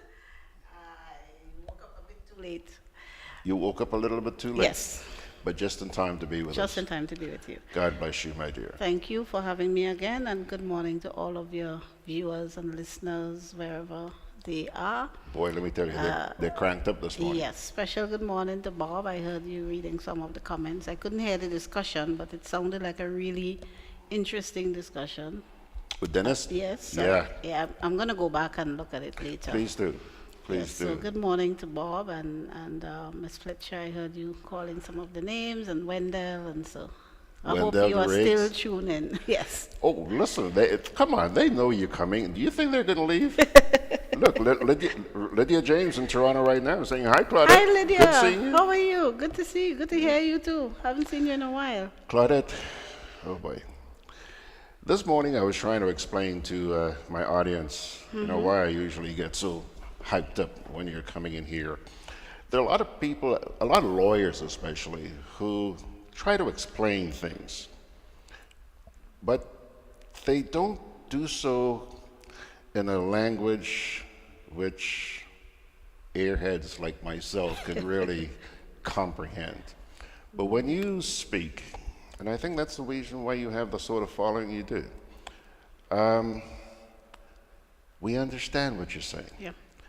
And in the case that we're going to be discussing this morning, which is the GRENLEC versus government matter, you've been following this girl. Do you find time to sleep? I noticed that you're obsessed with this thing. Yeah, I was up pretty late into the morning. That's why when I did doze off, I overslept a bit. I was up until maybe around 3-ish. So then I dozed off, and when I got up, it was just not enough time to get ready for church. So wait a minute, you were working on GRENLEC again this morning? No, I was actually doing a different bit of research. I've done the GRENLEC stuff already. I have quite a large folder here, a really big folder here with all of this here is GRENLEC and all of these here. I like when I speak, I like to ensure that I speak the truth, that I am objective, that I give credit where it's due, and I chastise where that is due as well. Sure. And I want people to be able to rely on what I say. So that's why I'm very particular about the veracity of anything that I divulge. And that is why I spend so many hours researching the matters on which I speak. Some of them, of course, as in this one, they date back. The research would normally take me way back, sometimes even to times before I was born. In this case, the research took me back to actually the year after I graduated from the St. Joseph's Convent. About 1989, thereabouts. And what I find, this GRENLEC research, I find that our current administration is once more extremely reckless with this matter and extremely reckless with what I would consider one of the prized assets of Grenada. Stick a pin for a minute. You're scaring the pants off me. Well, you should be. Because, you said a little while ago that you make sure that the information you put out is factual. Yes, okay. Facts. And Claudette, if that is the case, when I read the last 2 pieces that you wrote. Yes, that's the NDC heartbeat. The MDC heartbeat. Claudette, that is scary, scary stuff. All true. Because it means that we are up a creek without a paddle. Indeed. Indeed. And you know, one of the things that was not mentioned in any of the articles, and that I think I was remiss in not mentioning, I would disclose to viewers and listeners that the last two heartbeat columns, I wrote them, having done the research and considering it topical because on May 3rd, the High Court in Grenada delivered its first ruling in relation to the dispute between GRENLEC and government of Grenada. And during the course of last week, the arbitration before ICSID in Washington, that was heard, and the decision reserved. We should have that in the next 2 or 3 months. That's what the arbitrator said. So it's topical, it's current. And one of the things, the last report that the IMF did at the conclusion of the structural adjustment program, remember they said that the growth that the government is boasting of so much, the growth that we are seeing in revenues and so, that growth is very tenuous, it's very fragile. They were very clear on that. And they flagged... The IMF. The IMF, yeah. The IMF said there are a few things that can derail that growth and actually turn back whatever gains we've made under the structural adjustment program. And one of the things they flagged is the outcome of the dispute between government of Grenada and GRENLEC, depending on how that, turns out. And they're watching. Yes. And then the other one was the NHI, and I think there was a third one. And so the thing about it, though, based on my research, I don't think either locally, the case that they filed locally, or the case before ICSID, it actually does not look good for us in terms of the chances of government of Grenada winning any of those cases. And a loss in both cases could result in, I would conservatively estimate, about $200 million for the people of Grenada. Now, there's another aspect of this thing that I find baffling, and that is Grenadians, ordinary Grenadians, actually own half of GRENLEC. When the sale took place in September 1994, the then government of Sir Nicholas Braffett only sold half of the shares in GRENLEC. The other half remains the property of the people of Grenada, in that the government owns 10% in its own right, government of Grenada. The National Insurance Scheme owns 11%, and that's Grenada again because NIS belongs to us. And then ordinary private citizens of Grenada own 29%. And I was commenting to a friend only yesterday, saying, I don't understand why the Grenadians who own shares in GRENLEC have not formed themselves into something similar like what the BICO shareholders did when they formed BARCOL, so that they could speak with one voice. Because here you have a government behaving utterly recklessly in relation to an asset, where the ordinary citizens have shares to the extent of 29%, and the public in total have shares to the extent of another 21%. You put that together, that's 50%. And the shareholders, the local shareholders, are just sitting by silently and letting the same people who wrecked GRENLEC to the point where it was not a profitable entity and government had to sell 50%, the same individuals, George. And we are allowing the same people to do it again. There is some sort of paralysis that has descended upon the people of Yes, Grenada. we need our, and I think it's a combination of things. I think it's also, and I've taken a long time to come to this point because I'm a natural skeptic, but I believe it's also spiritual. I can't imagine how people could just be so in the face of so many different issues. You're just hearing the same few voices. Look at what happened with the oil and gas. sector.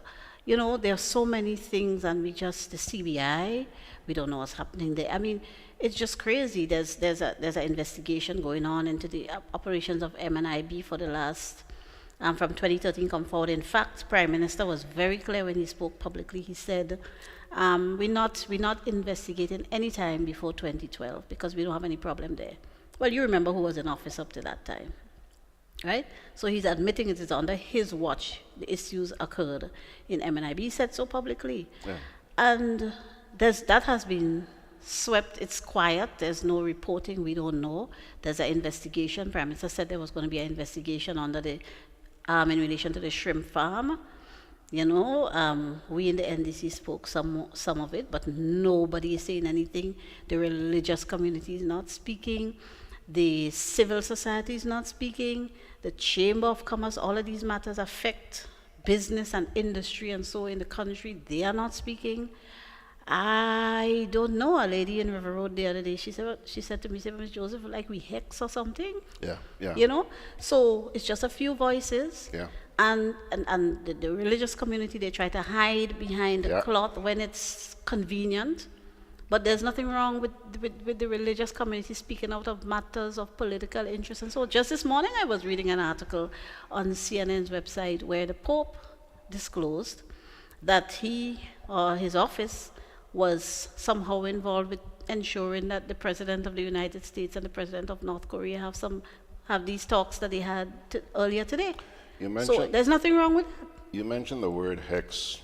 That's all part of it. That's all part of it. Yeah. But you know something, Claudette?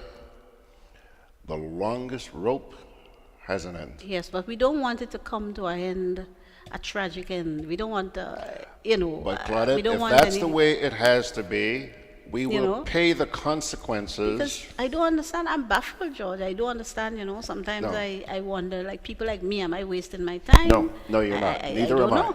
No. So I want to talk about the GRENLEC thing in some detail this morning so people could understand. Now, as I said, my research took me back to about 1989. I graduated, I was a young person, graduating from convent in 1988, right? So what I find, I have no preference, no friend, no dog in the race. I'm just going to report what I found. Now, I start with the report of the Worrell Commission.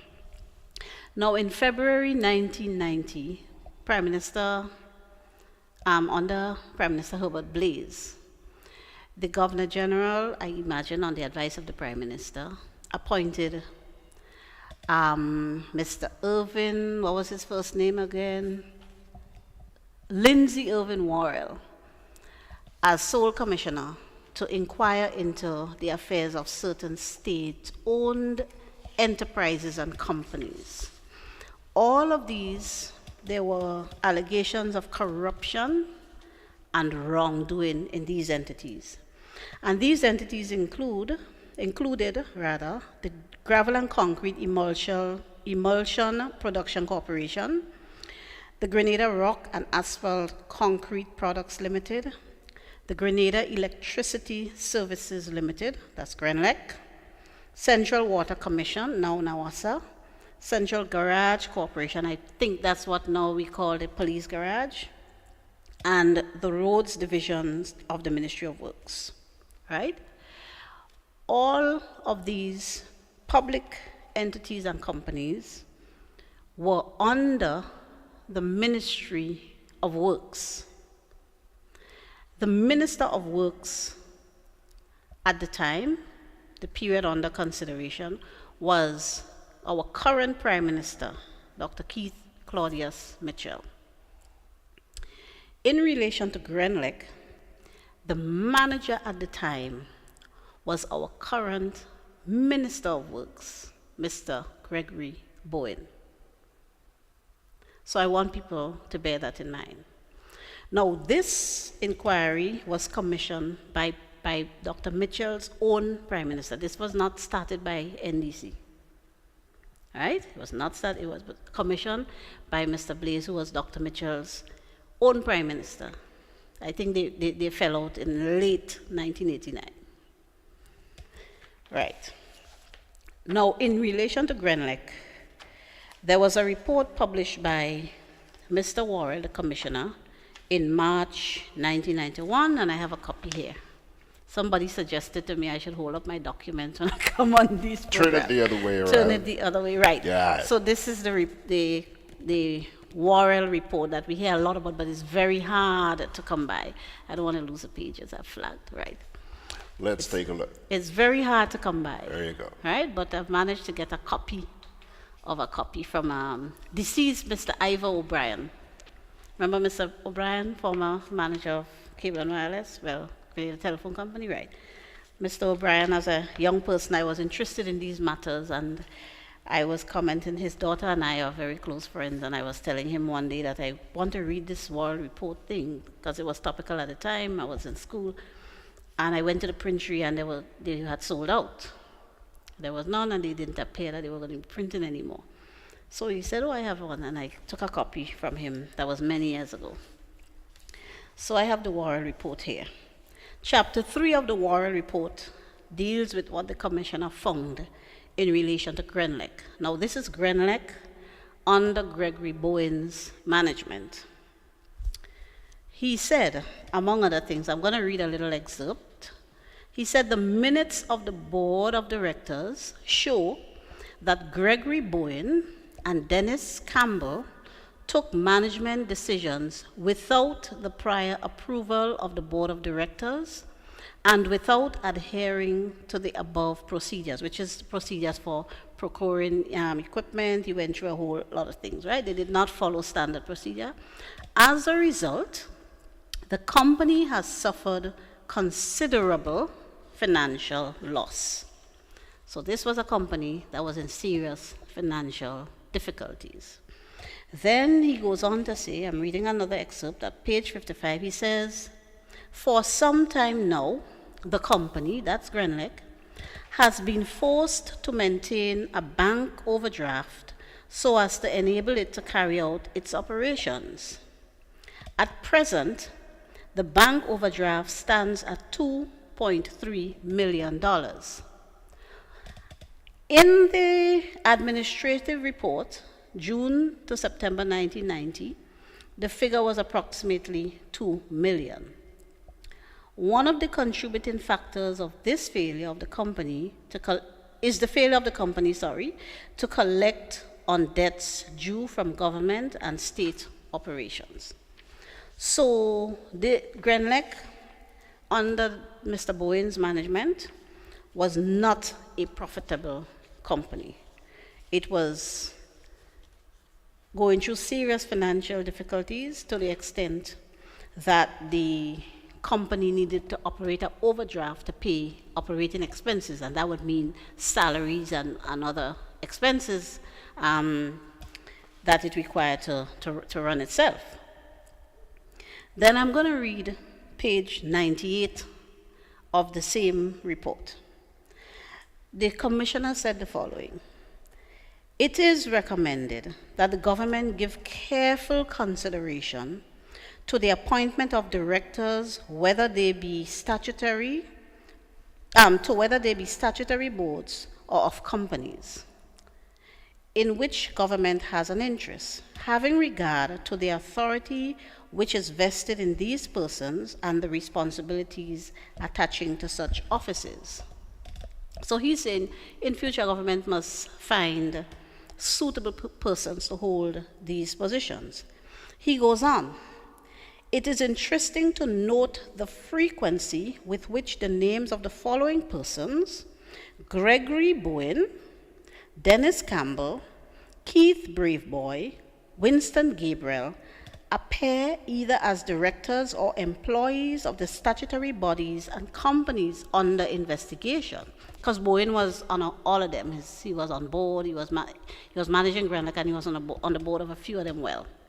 And he said, right, the company's under investigation, and at times I had cause to wonder if the national interests were best served.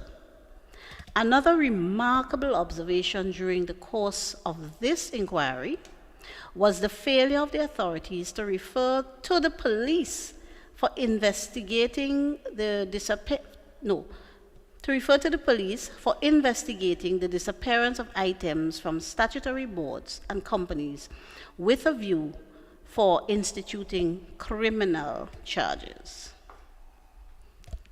Right? Mm-hmm. So he's saying some of these actions that he uncovered warranted criminal charges being brought against some of these people.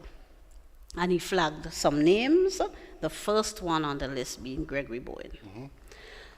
So this was the GRENLEC that Gregory Bowen operated. He ran it as manager. And then we come to the period 1994. Most people remember that we were doing our structural adjustment program, what is styled a homegrown structural adjustment program, which really was a homegrown structural adjustment program in that it did not include sanctions and conditions by the IMF. It was all local. And part of what they did under that program, that was under Buffett and Brizan and Dr. Alexis as AG, was to divest some of the state-owned companies and entities. And GRENLEC was one of those entities in which some shares were sold. Shares were sold 50%. When you listen to the parliamentary debate, especially the last one with the Electricity Supply Act, which was held in June 2016, you would think, and the rabid attack on the shareholders of GRENLEC, you would think that the then government sold all of the shares in GRENLEC. No, people, only half were sold. So we still own half. Since then, there can be no argument, no debate, that there has been a vast improvement in the service that GRENLEC provides. Under Gregory Bowen's management, those of us who remember, we had regular load shedding and blackouts. The young people today probably wouldn't even know what I mean when I say load shedding. They probably wouldn't be familiar with the term load shedding and blackout, right? Because it doesn't happen anymore. We also have a situation where all shareholders, including government of Grenada and the people of Grenada, get dividend on their investment. GRENLEC pays dividend regularly to its shareholders because it is now a profitable company. We have also the community partnership program where GRENLEC, since the shares were sold, has been able to contribute up to $5 million to sports, to culture, to community development. I could personally attest to this as chief instructor of the Karate Association in Grenada. We get support from GRENLEC all the time. We have not gotten since 2016 because they have halted the program on account of the dispute. So actually, the community is suffering. Mm-hmm. I sat on the board of GRENCODA for quite some time until I put myself up for public office and I had to resign from the board of GRENCODA. And I know GRENLEC supported in a big way the school books and so assistance program that we had in GRENCODA. And of course, we know about the GRENLEC debate and what they do. So a lot of the profits of GRENLEC went back into the community. Right? And so we had a situation where the government decided they're going to sell some of the shares. There was a negotiating team, I believe headed by Ms. Joan Purcell. That's what my research shows. And it was determined that half of the shares in GRENLEC will be sold for $30 million. The agreement was reached in September 1994. If people remember, there was an election in June 1995. And so all of this was happening during a campaign season. And Dr. Mitchell was campaigning on the basis that the deal struck to sell the shares for $30 million was a bad deal, that we could get more for it, that if he wins, he will do it over. It was the GRENLEC sale and the income tax. That's what he campaigned on and won. So here's what the government then did. This is the government of Sir Nicholas Bruffett. They say, okay, we've reached this deal with them. We're selling half of the shares for $30 million. You say that's a bad deal. Elections are around the corner. Here's what we're going to do. We're not going to sign off on the agreement. We're not going to bring into force the new Electricity Supply Act. We're not going to do anything more on this deal until after the elections. In that way, if you win the elections, you can do as you promised. Go and renegotiate it, and hopefully you'll get something better for the people.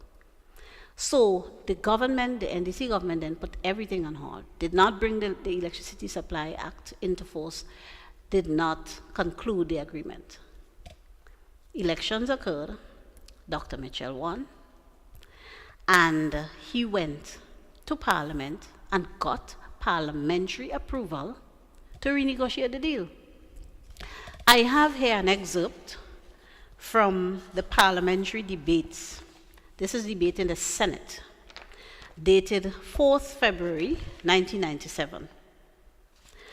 And this is where I started realizing how utterly deceptive and dishonest the government has been about this whole thing. Because when I listened to the debate on the new Electricity Supply Act 2016, I heard Mr. Bowen, who had first-hand knowledge of the thing, saying that the deal was bad and it was only for $5 million the shares were sold. But here you have the Hansard from Parliament, 4th February 1997. Gregory Bowen is in the Parliament at the time. He's a senator. He's part of this debate. So he knows everything. And I'm reading a bit from Senator, the Honorable Lawrence Joseph, as he then was. And he's saying, firstly, I did say that the $30 million, which was eventually obtained for the sale of GRENLEC, as the total price was not the ideal price, that government ought to have gotten, that the ideal price the government ought to have got. There were other valuations that gave up to $60 million. So this is Senator Lawrence Joseph saying confirming in the Parliament that the sale was for $30 million, not 5, as 15 of them stood up in the Parliament in June 2016 and lied to the people. And it is important because young people don't know. I would not have known that he was lying if I didn't go and do the research and found the parliamentary Hansard, the debate that he participated in, which confirms that the sale was for $30 million, not 5. And Senator Joseph is saying, look, there are valuations, there are other valuations out there that said the government could have gotten up to $60 million for these shares. So at the end of the day, the motion was put. Sure. And this is how the Senate voted. The motion was for, let me read the motion to the people of Grenada. Motion, be it resolved that this Honorable House expresses its concern about the findings of the Commission relating in particular to the sale of GRENLEC. Let me back up. Before this motion was tabled in Parliament, government, that's Dr. Mitchell's government, had commissioned an inquiry into the sale because they were sure that it was bad and some hanky-panky went on. They accused the people who negotiated the deal, that's Miss Joan Purcell and Laurie Wilson and so, of pocketing some of the money, of getting a kickback of about $2 million. And this money was nowhere to be found. It turns out that Dr. Mitchell's commissioner, I think it was Garvey Lewison, did his research, did his inquiry, and found that there was no wrongdoing by these people who negotiated the deal, that the $2 million that they were accused of pocketing was actually sitting in a government of Grenada bank account at NCB Bank. So they wasted, as one Calypsonian said in a Calypso, they spent $5 million on this inquiry to find two. Right? And it was right there all the time. They could not believe that Ms. Purcell and so will do a deal like that, negotiate with these people for a sale for $30 million and they ain't take nothing for themselves. Right? So the commission that this resolution is referring to here is that commission. So it says, be it resolved that this House expresses its concern about the findings of the commission relating in particular to the sale of GRENLEC, and that this House endorses the decision of the government to take early steps to ensure that the terms of the sale of shares in the Grenada Electricity Services Limited, negotiated by the immediate past administration, are renegotiated by this government in the best interest of the government and people of Grenada. So to me, that's the first evidence. When they parade in the parliament and say NDC did a bad deal, the government did a bad deal, that's not the case. You got parliamentary approval to renegotiate it. So any final deal we had is your deal. The Senate voted as follows. Senator Lawrence Joseph, aye. Senator Gregory Bowen, aye. Senator Jocelyn Whiteman, aye. Senator Patrick Bob, aye. Roger Radix, aye. Elvin Nimrod, aye. Carlyle Glean, no. Livingston Nelson, abstain.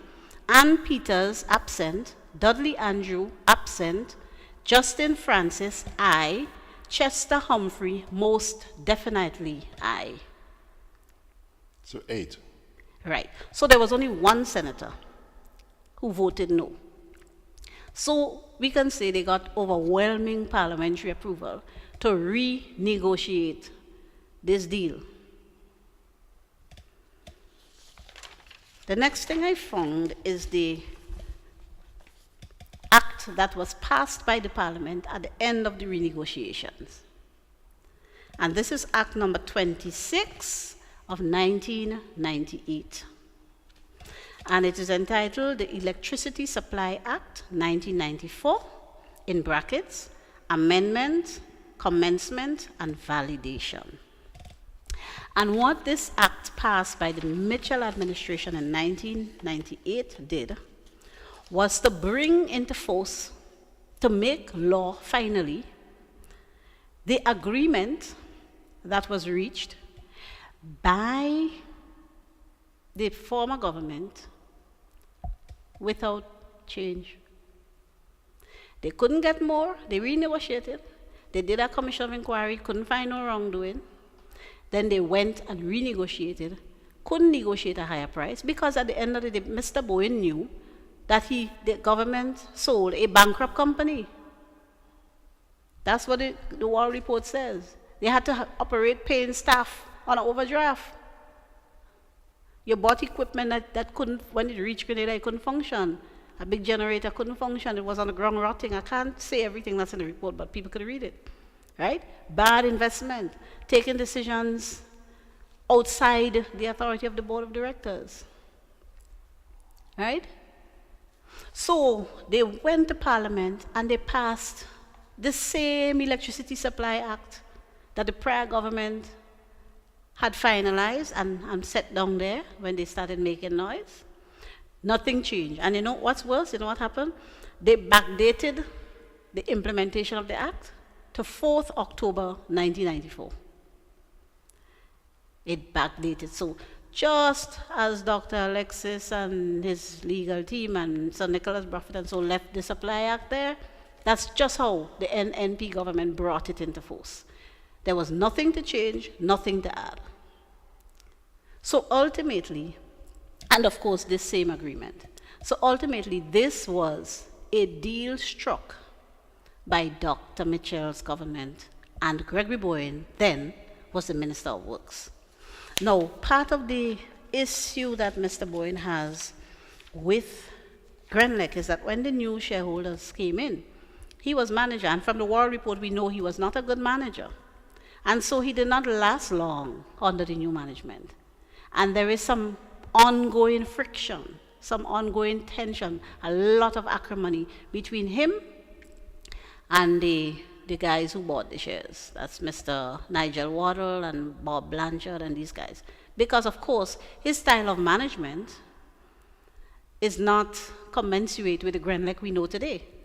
And what they wanted to bring to Grenada is a GRENLEC we know today, where you could have most of your appliances and so in your house running on electricity because you're not afraid that the current is going to go every minute or that they're going to burn your equipment, right? You're talking about a high efficiency. There's no doubt about that, right? You're talking about a company where shareholders actually get returns on the investment in the form of dividends. So I don't understand why these people insist on attacking an investor that has proven its worth to the nation of Grenada. Right? When you look at the ease of doing business ranking, we keep falling, but one of the areas that we always score high in is electricity supply. Always, because you know those people who are familiar with the ease of doing business ranking thing, it's a series of benchmarks each country is tested on, and we keep declining. We're not doing well on that at all. We're only beating Haiti in the Caribbean. And electricity, we score very high consistently. All right, Claudette, I'll tell you what. We still have just a little under half an hour to go, yeah. Okay? However, I need to take a break. Before I do, however, there have been a number of comments here, and I want to share some of them with you. Sure. Jorge says, under Mr. Bowen's management, the company was not only non-profitable, but also extremely inefficient as far as the supply of energy was concerned, causing untold inconvenience and financial losses to the country as a whole for a long period of time. Vincent Ignatius Roberts says, Central Garage is closed down and was a totally separate and distinct entity from the police garage, which has always been in existence. First behind the fire station and later on Dusty Highway. All right, good. Thanks for that. Okay. Louise Nyack Francois, this comment here really hit me because I think it's on the money. Louise says, Claudette, you are so transparent with information giving. I appreciate your openness. My observation is this. We have a civil society organization. I'm a part of this. Honestly, members need to be more active on issues that are pertinent to good governance in our society. Totally agree. I told you, right on the money. Totally agree. Civil society organization needs to regroup and engage themselves on good governance issues. Members only turn up to meetings when it is an issue that affects their jobs or pocket. We need people to be aware of the role of civil society. Girl, that hit me right on the forehead. Yeah, and that's asymptomatic of the whole country. People are only interested when it affects them personally. And not enough people are seeing the big picture in terms of how the actions of government can adversely affect all of us. I don't own shares in GRENLEC. If I own the shares in GRENLEC, I will be mobilizing the local shareholders to form ourselves into a group to speak with one voice. Because, I mean, this is craziness. This is what the government is doing is craziness. And I will go into some of the share purchase agreement and what's caused the suits. Yeah, stuff that civil society should be doing. I mean, they have really let this country down. Yeah, and you know, sometimes I say, George, there are times when I feel kind of sorry that I'm part of the NDC, because I don't want, when I speak on these matters, I don't really want people to see it as being political or pushing a specific agenda. I'm speaking the truth, the honest truth, as I did when we had the whole constitution reform issues. On these matters of the oil and gas and GRENLEC and so on, I've done the work, and this is what I've discovered. And it has nothing to do with my political affiliation. And this is where civil society and the chamber and other non-political entities need to speak up.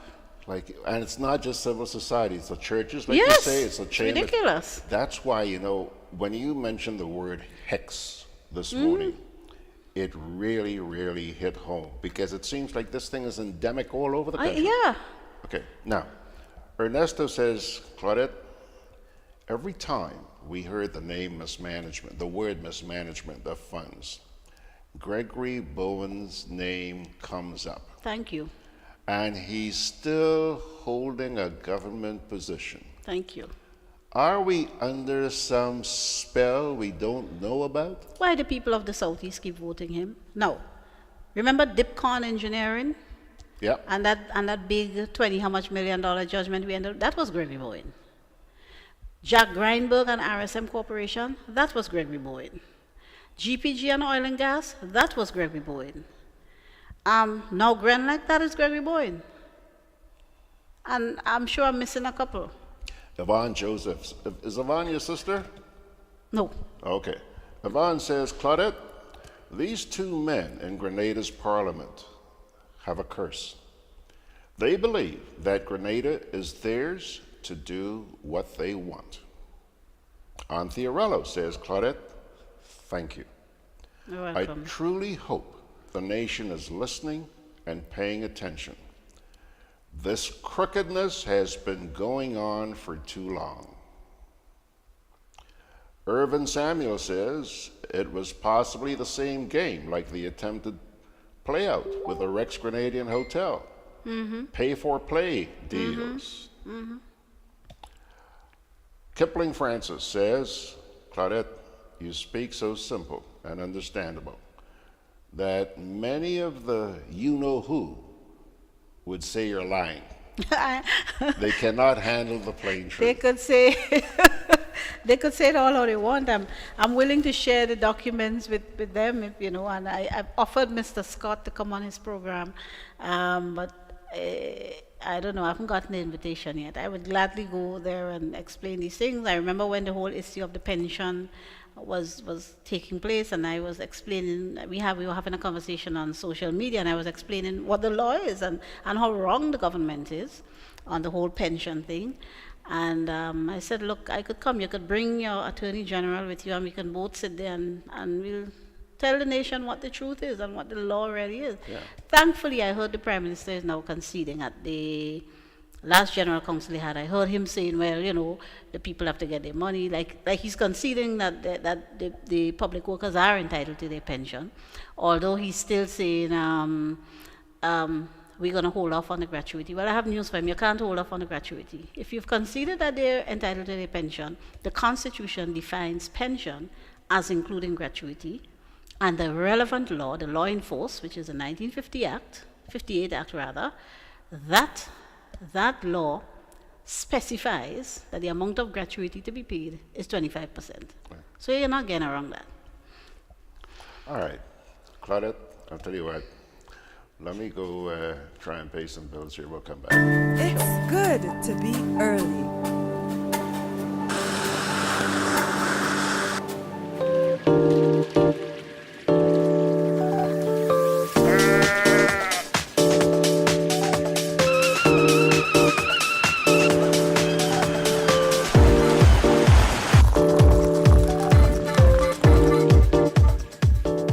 It's good to be early. Pay your GRENLEC bill on time. With free island-wide delivery, Hubbard's Building Supplies and Lumber Departments continue to provide the best quality lumber, steel, tiles, plumbing materials, electrical and general hardware supplies, at competitive prices. We continually consult with builders, homeowners, and contractors to improve product range and services. Enjoy discounts where applicable, including the use of credit and debit cards. At Hubbard's Building Supplies, Grandans, and Lumber Department, Caranage, we offer quality service, affordable prices, giving you the convenient, reliable, free island-wide delivery. Call 440-2087 for all your home improvement and building solutions. Juve chocolates, cocoa nibs, and cocoa balls from Diamond Estate Grenada are now available at Amazon.com, Amazon.ca, Amazon.co.uk, and GrenadaMarket.com. Try their sensational touch of nutmeg and a touch of ginger chocolates, 75% dark and rich, 100% pure cocoa, and their 60% dark and sweet chocolate bars today. Amazon Prime members enjoy free shipping on these orders in the USA, Canada, and Europe. GrenadaMarket.com. When you can't come to the island, the products of the island will come to you. Alrighty, folks, we are back with my guest, Claudette Joseph. On the website, you saw me describe her as a public advocate. And the reason why I did that is because, like she was suggesting earlier on, you know, the stuff that she is bringing out does not need to be politicized. You know, so hence the reason I did not say NDC Public Relations Unit, okay? Even under, on my, my WhatsApp forum some time ago, I've been publishing all of her NDC heartbeats, but I don't want this thing to appear political. So I described it as an opinion piece for which I was taken to task. Oh, really? So be it. Okay. So be it. So the heartbeat can be an opinion piece? It's an opinion piece. Well, yes, it is. That's what It is an opinion piece. It's your party's opinion. All right. Thank you. First of all, Claudette, Ernesto Jose wants to know if you can post the World Report so that they can all read it. I'll have to. It would take some doing, but I could try to You do know, that. if you Scan it, I'll have to scan it here. Yeah, I will gladly post it for you. Okay. Somebody named Betty Ann Court says, Claudette, I am absorbing all that you're sharing. Okay. Okay. Anthea Rollo says, Claudette, we appreciate you. You are serving your country by educating us on things we should know. I heard about that report years ago, but never had the opportunity to read it or truly understand what it was about. You did not come on this program campaigning for NDC. You are here as a concerned citizen. Thank you. Thank you, Thank you very Anthea. much. Yeah. Mary Campbell says, George and Claudette, this sleep and shut up is no surprise, even in New York. When you speak about having and receiving a financial report on Grenada, Carriacou, and Petit Martinique Day 2017 and 2018, you have few voices, and the imposter promoters tried to turn the table on you. In Grenada, no surprise with the silence. Press on, results will come. And Betty Ann says, thanks Claudette thanks Claudette and appreciate it. Now, my dear, we have what, about 10 minutes left. Right. I just want to brief people a little bit on the cases that are before the courts, both ICSID and our local courts. In relation to our local courts, what the government did, if people remember in 2018, during the 2018 campaign, there was a lot of talk about we taking back GRENLEC, that kind of thing, on the NNP side. And in 2015, they circulated the draft electricity supply bill. They were going to repeal, well, they have repealed the 1994 Act, which they brought into force in 1998, as I explained, and replaced it with a new bit of legislation. Now, the 1994 Act had incorporated in it the agreement that was signed between WRB and GPP. Those are the two companies that purchased 50% of the shares in GRENLEC. All right? And GPP means Grenada Private Power Limited. And those companies are owned by the same guy, the guys who own the 50% shares. So the agreement in 1994 was between WRB, GPP, and Government of Grenada. That agreement was incorporated in the 1994 Act so that it forms part of the Act. The government sought to, in 2016, repeal the 1994 Act and bring a new act into force. Now, what they're saying is that they want to liberalize the market some more. Under the 1994 Act, GRENLEC practically has a monopoly on the supply of electricity. They want to liberalize it, and they want to introduce new modes of energy generation. Right? They have solar, whatnot. Now, I know that under the Tillman Thomas administration, the government was working with GRENLEC to diversify our sources of power. There was an agreement in relation to wind farm, I think in Petit Martinique. I think that agreement was signed already. There was a lot of discussion on the introduction of geothermal energy, and there was an arrangement in the River Antoine area for energy generated by wind. So it was not as though that wasn't happening under the current construct. Now, objectively, there's nothing wrong with wanting to improve what you have, with wanting to enhance, and even with wanting to open the market. But the agreement that was signed back in 1994 stipulates how you are to proceed, how the government is to proceed, how WRB and GPG are to proceed if there are to be any amendments to the agreement, any changes in the law, right? They must consult with each other, they must agree. Government did not do that. They went about in a most high-handed manner, on their own, unilaterally, and changed the agreement. Now, the problem they have is that I have the share purchase agreement here. That's the one that was signed in 1994. I think it's Article 7, right, stipulates a number of conditions under which, if any of these conditions occur, government will have to buy back the 50% of the shares. Right? And one of the conditions is it says any repudiation, which is breaking the agreement, rejection, annulment, cancellation, or termination by the government or any state entity of this agreement. So if you do anything that would amounts to a breaking the agreement, that would trigger a repurchase of the shares. Passing the Electricity Supply Act 2016 without GRENLEC's input and containing provisions in that law that would be adverse to GRENLEC's interests constituted such a breach. So when that happened, GRENLEC gave them notice. The agreement says if a repurchase occurrence happens, then, and GRENLEC gives the government of Grenada notice, government has 30 days to buy back the shares. The agreement also sets up a formula to calculate the value of the shares at the time of the repurchase.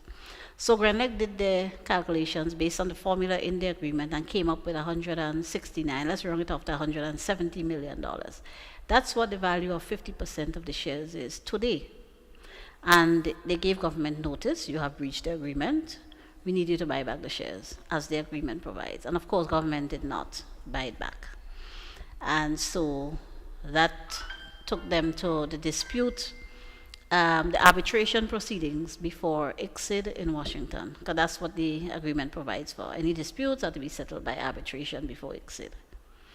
And based on what I have seen, I think the government would have a very, very hard case to make, because it seems to me that they did breach the agreement, they did cause a repurchase condition to occur. right? And when given notice, they did not repurchase. So let's see what ICSID says. But that's my assessment, putting on my legal cap now. All right. Jorge says, do not forget the millions of taxpayer dollars paid to defend the minister. Yeah. Claude Pudna says, Claudette, every time I hear Boeing, B-O-W-I-N-G. Claude. He says, I smell corruption. Trust me. Kipling says, if only Grenadians were as concerned about the welfare of the country as they are about jab, rum, and wine. People like you, Claudette, Nazim, Franca, and others alike, who put the country first, surely would have put meaning to pure Grenada. So says Kipling. Ernesto says, we need more Gigi and Claudette to educate our people, and why every time someone enlighten Grenadians, someone will try to make it political. Why can't we deal with the truth? My friend, you got 4 minutes. We're going to pull the curtain down. These people want to go and eat. Me too. Yes. And just briefly, the local matter, basically, what happened now, part of the agreement at the time was that GRENLEC would contribute 5% of its profits to community development. And that was a voluntary thing. It was a mutually agreed position. Program. The new Electricity Supply Act inserts a section that mandates, so it's not up to them now to agree, it mandates that GRENLEC must pay 5% of its pre-tax profits, that's section 20, to a committee largely appointed by the minister and under the control of the minister. They said, Gregory Bowen, to do with as they please. And naturally, GRENLEC has taken issue with this because it's like compulsorily taking the property of the company, which is the money, and putting it into the hands of a third party to do with as they please. And of course, Section 6 of our Constitution says you can't compulsorily acquire property of a citizen without prompt compensation. And in law, a company is as a person, has the same rights and so as an individual. So I think they have a really strong case in relation to the Section 20 and the constitutional aspect of it. I think they have a strong case. The matter that was resolved in GRENLEC's favor by the court recently was just one aspect of the case where they were asking the court to stay the local proceedings pending the outcome of the Washington proceedings, and the court did not agree. So the court said, no, we're going ahead. It's two different issues arising out of the same set of facts, but they are totally different legal issues. So there's no reason to stay one until the other is resolved. So government lost that round. I don't think they would succeed in either court. Bob Marichaux says, I'm in this business of utility for 30 plus years. That is power generation, transmission, pricing, and metering. From a technical standpoint, Mr. Bowen is very knowledgeable based on my few interactions with him. I do not know about his management style at GRENLEC, and the little which I know is purely anecdotal, and in some cases is not very complimentary. I will advise the government to work with them. They are doing a good job. Pricing a utility like GRENLEC is not an easy task. Kalinago Noir says, Dr. Raphael Fletcher already properly characterized Gregory Bowen. Remember? Educate me. I don't know what Dr. Fletcher said. I don't either, Kalinago. You know, sometimes people post stuff.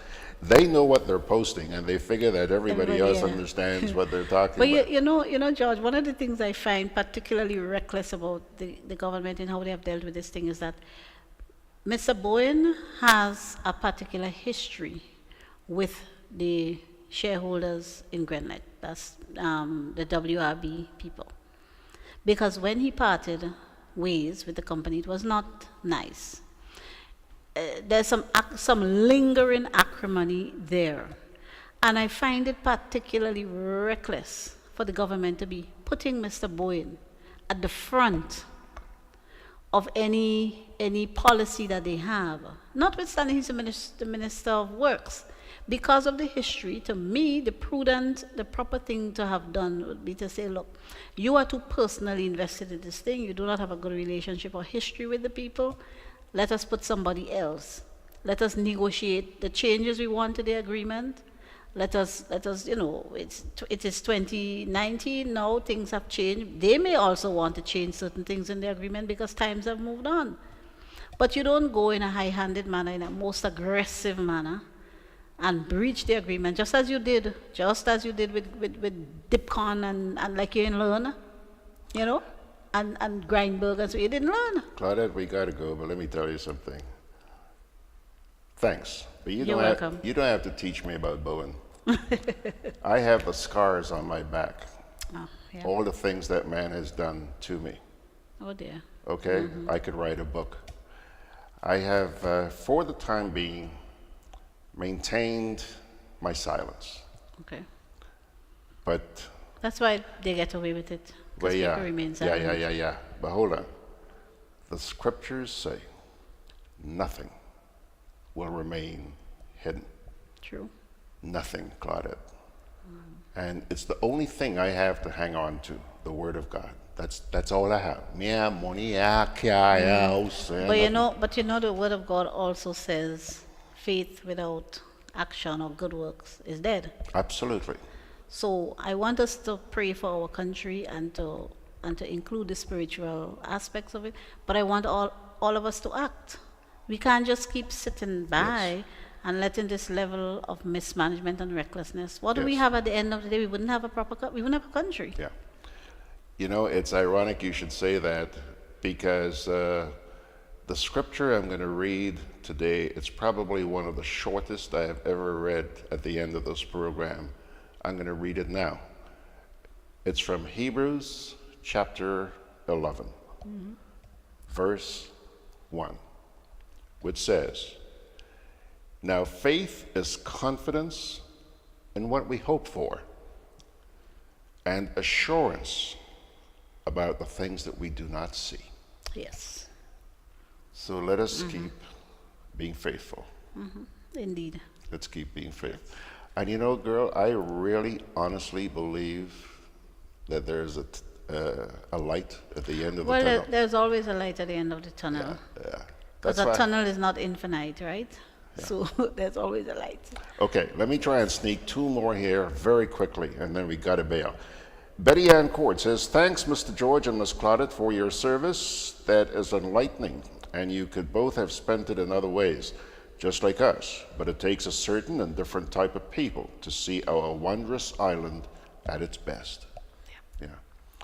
Anthony Howard says, "While I'm skeptical as to what's driving the current government's attack on GRENLEC, I am equally appalled over the approach taken by Grenada as a small economy, that utility companies should be in the hands of private entities, and the need for competition, multiple providers competing in our small economy. To date, with the advent of wind turbine and other forms of renewable energy, we have not seen significant transition by GRENLEC to embrace these new opportunities." I thought GRENLEC was into the solar thing.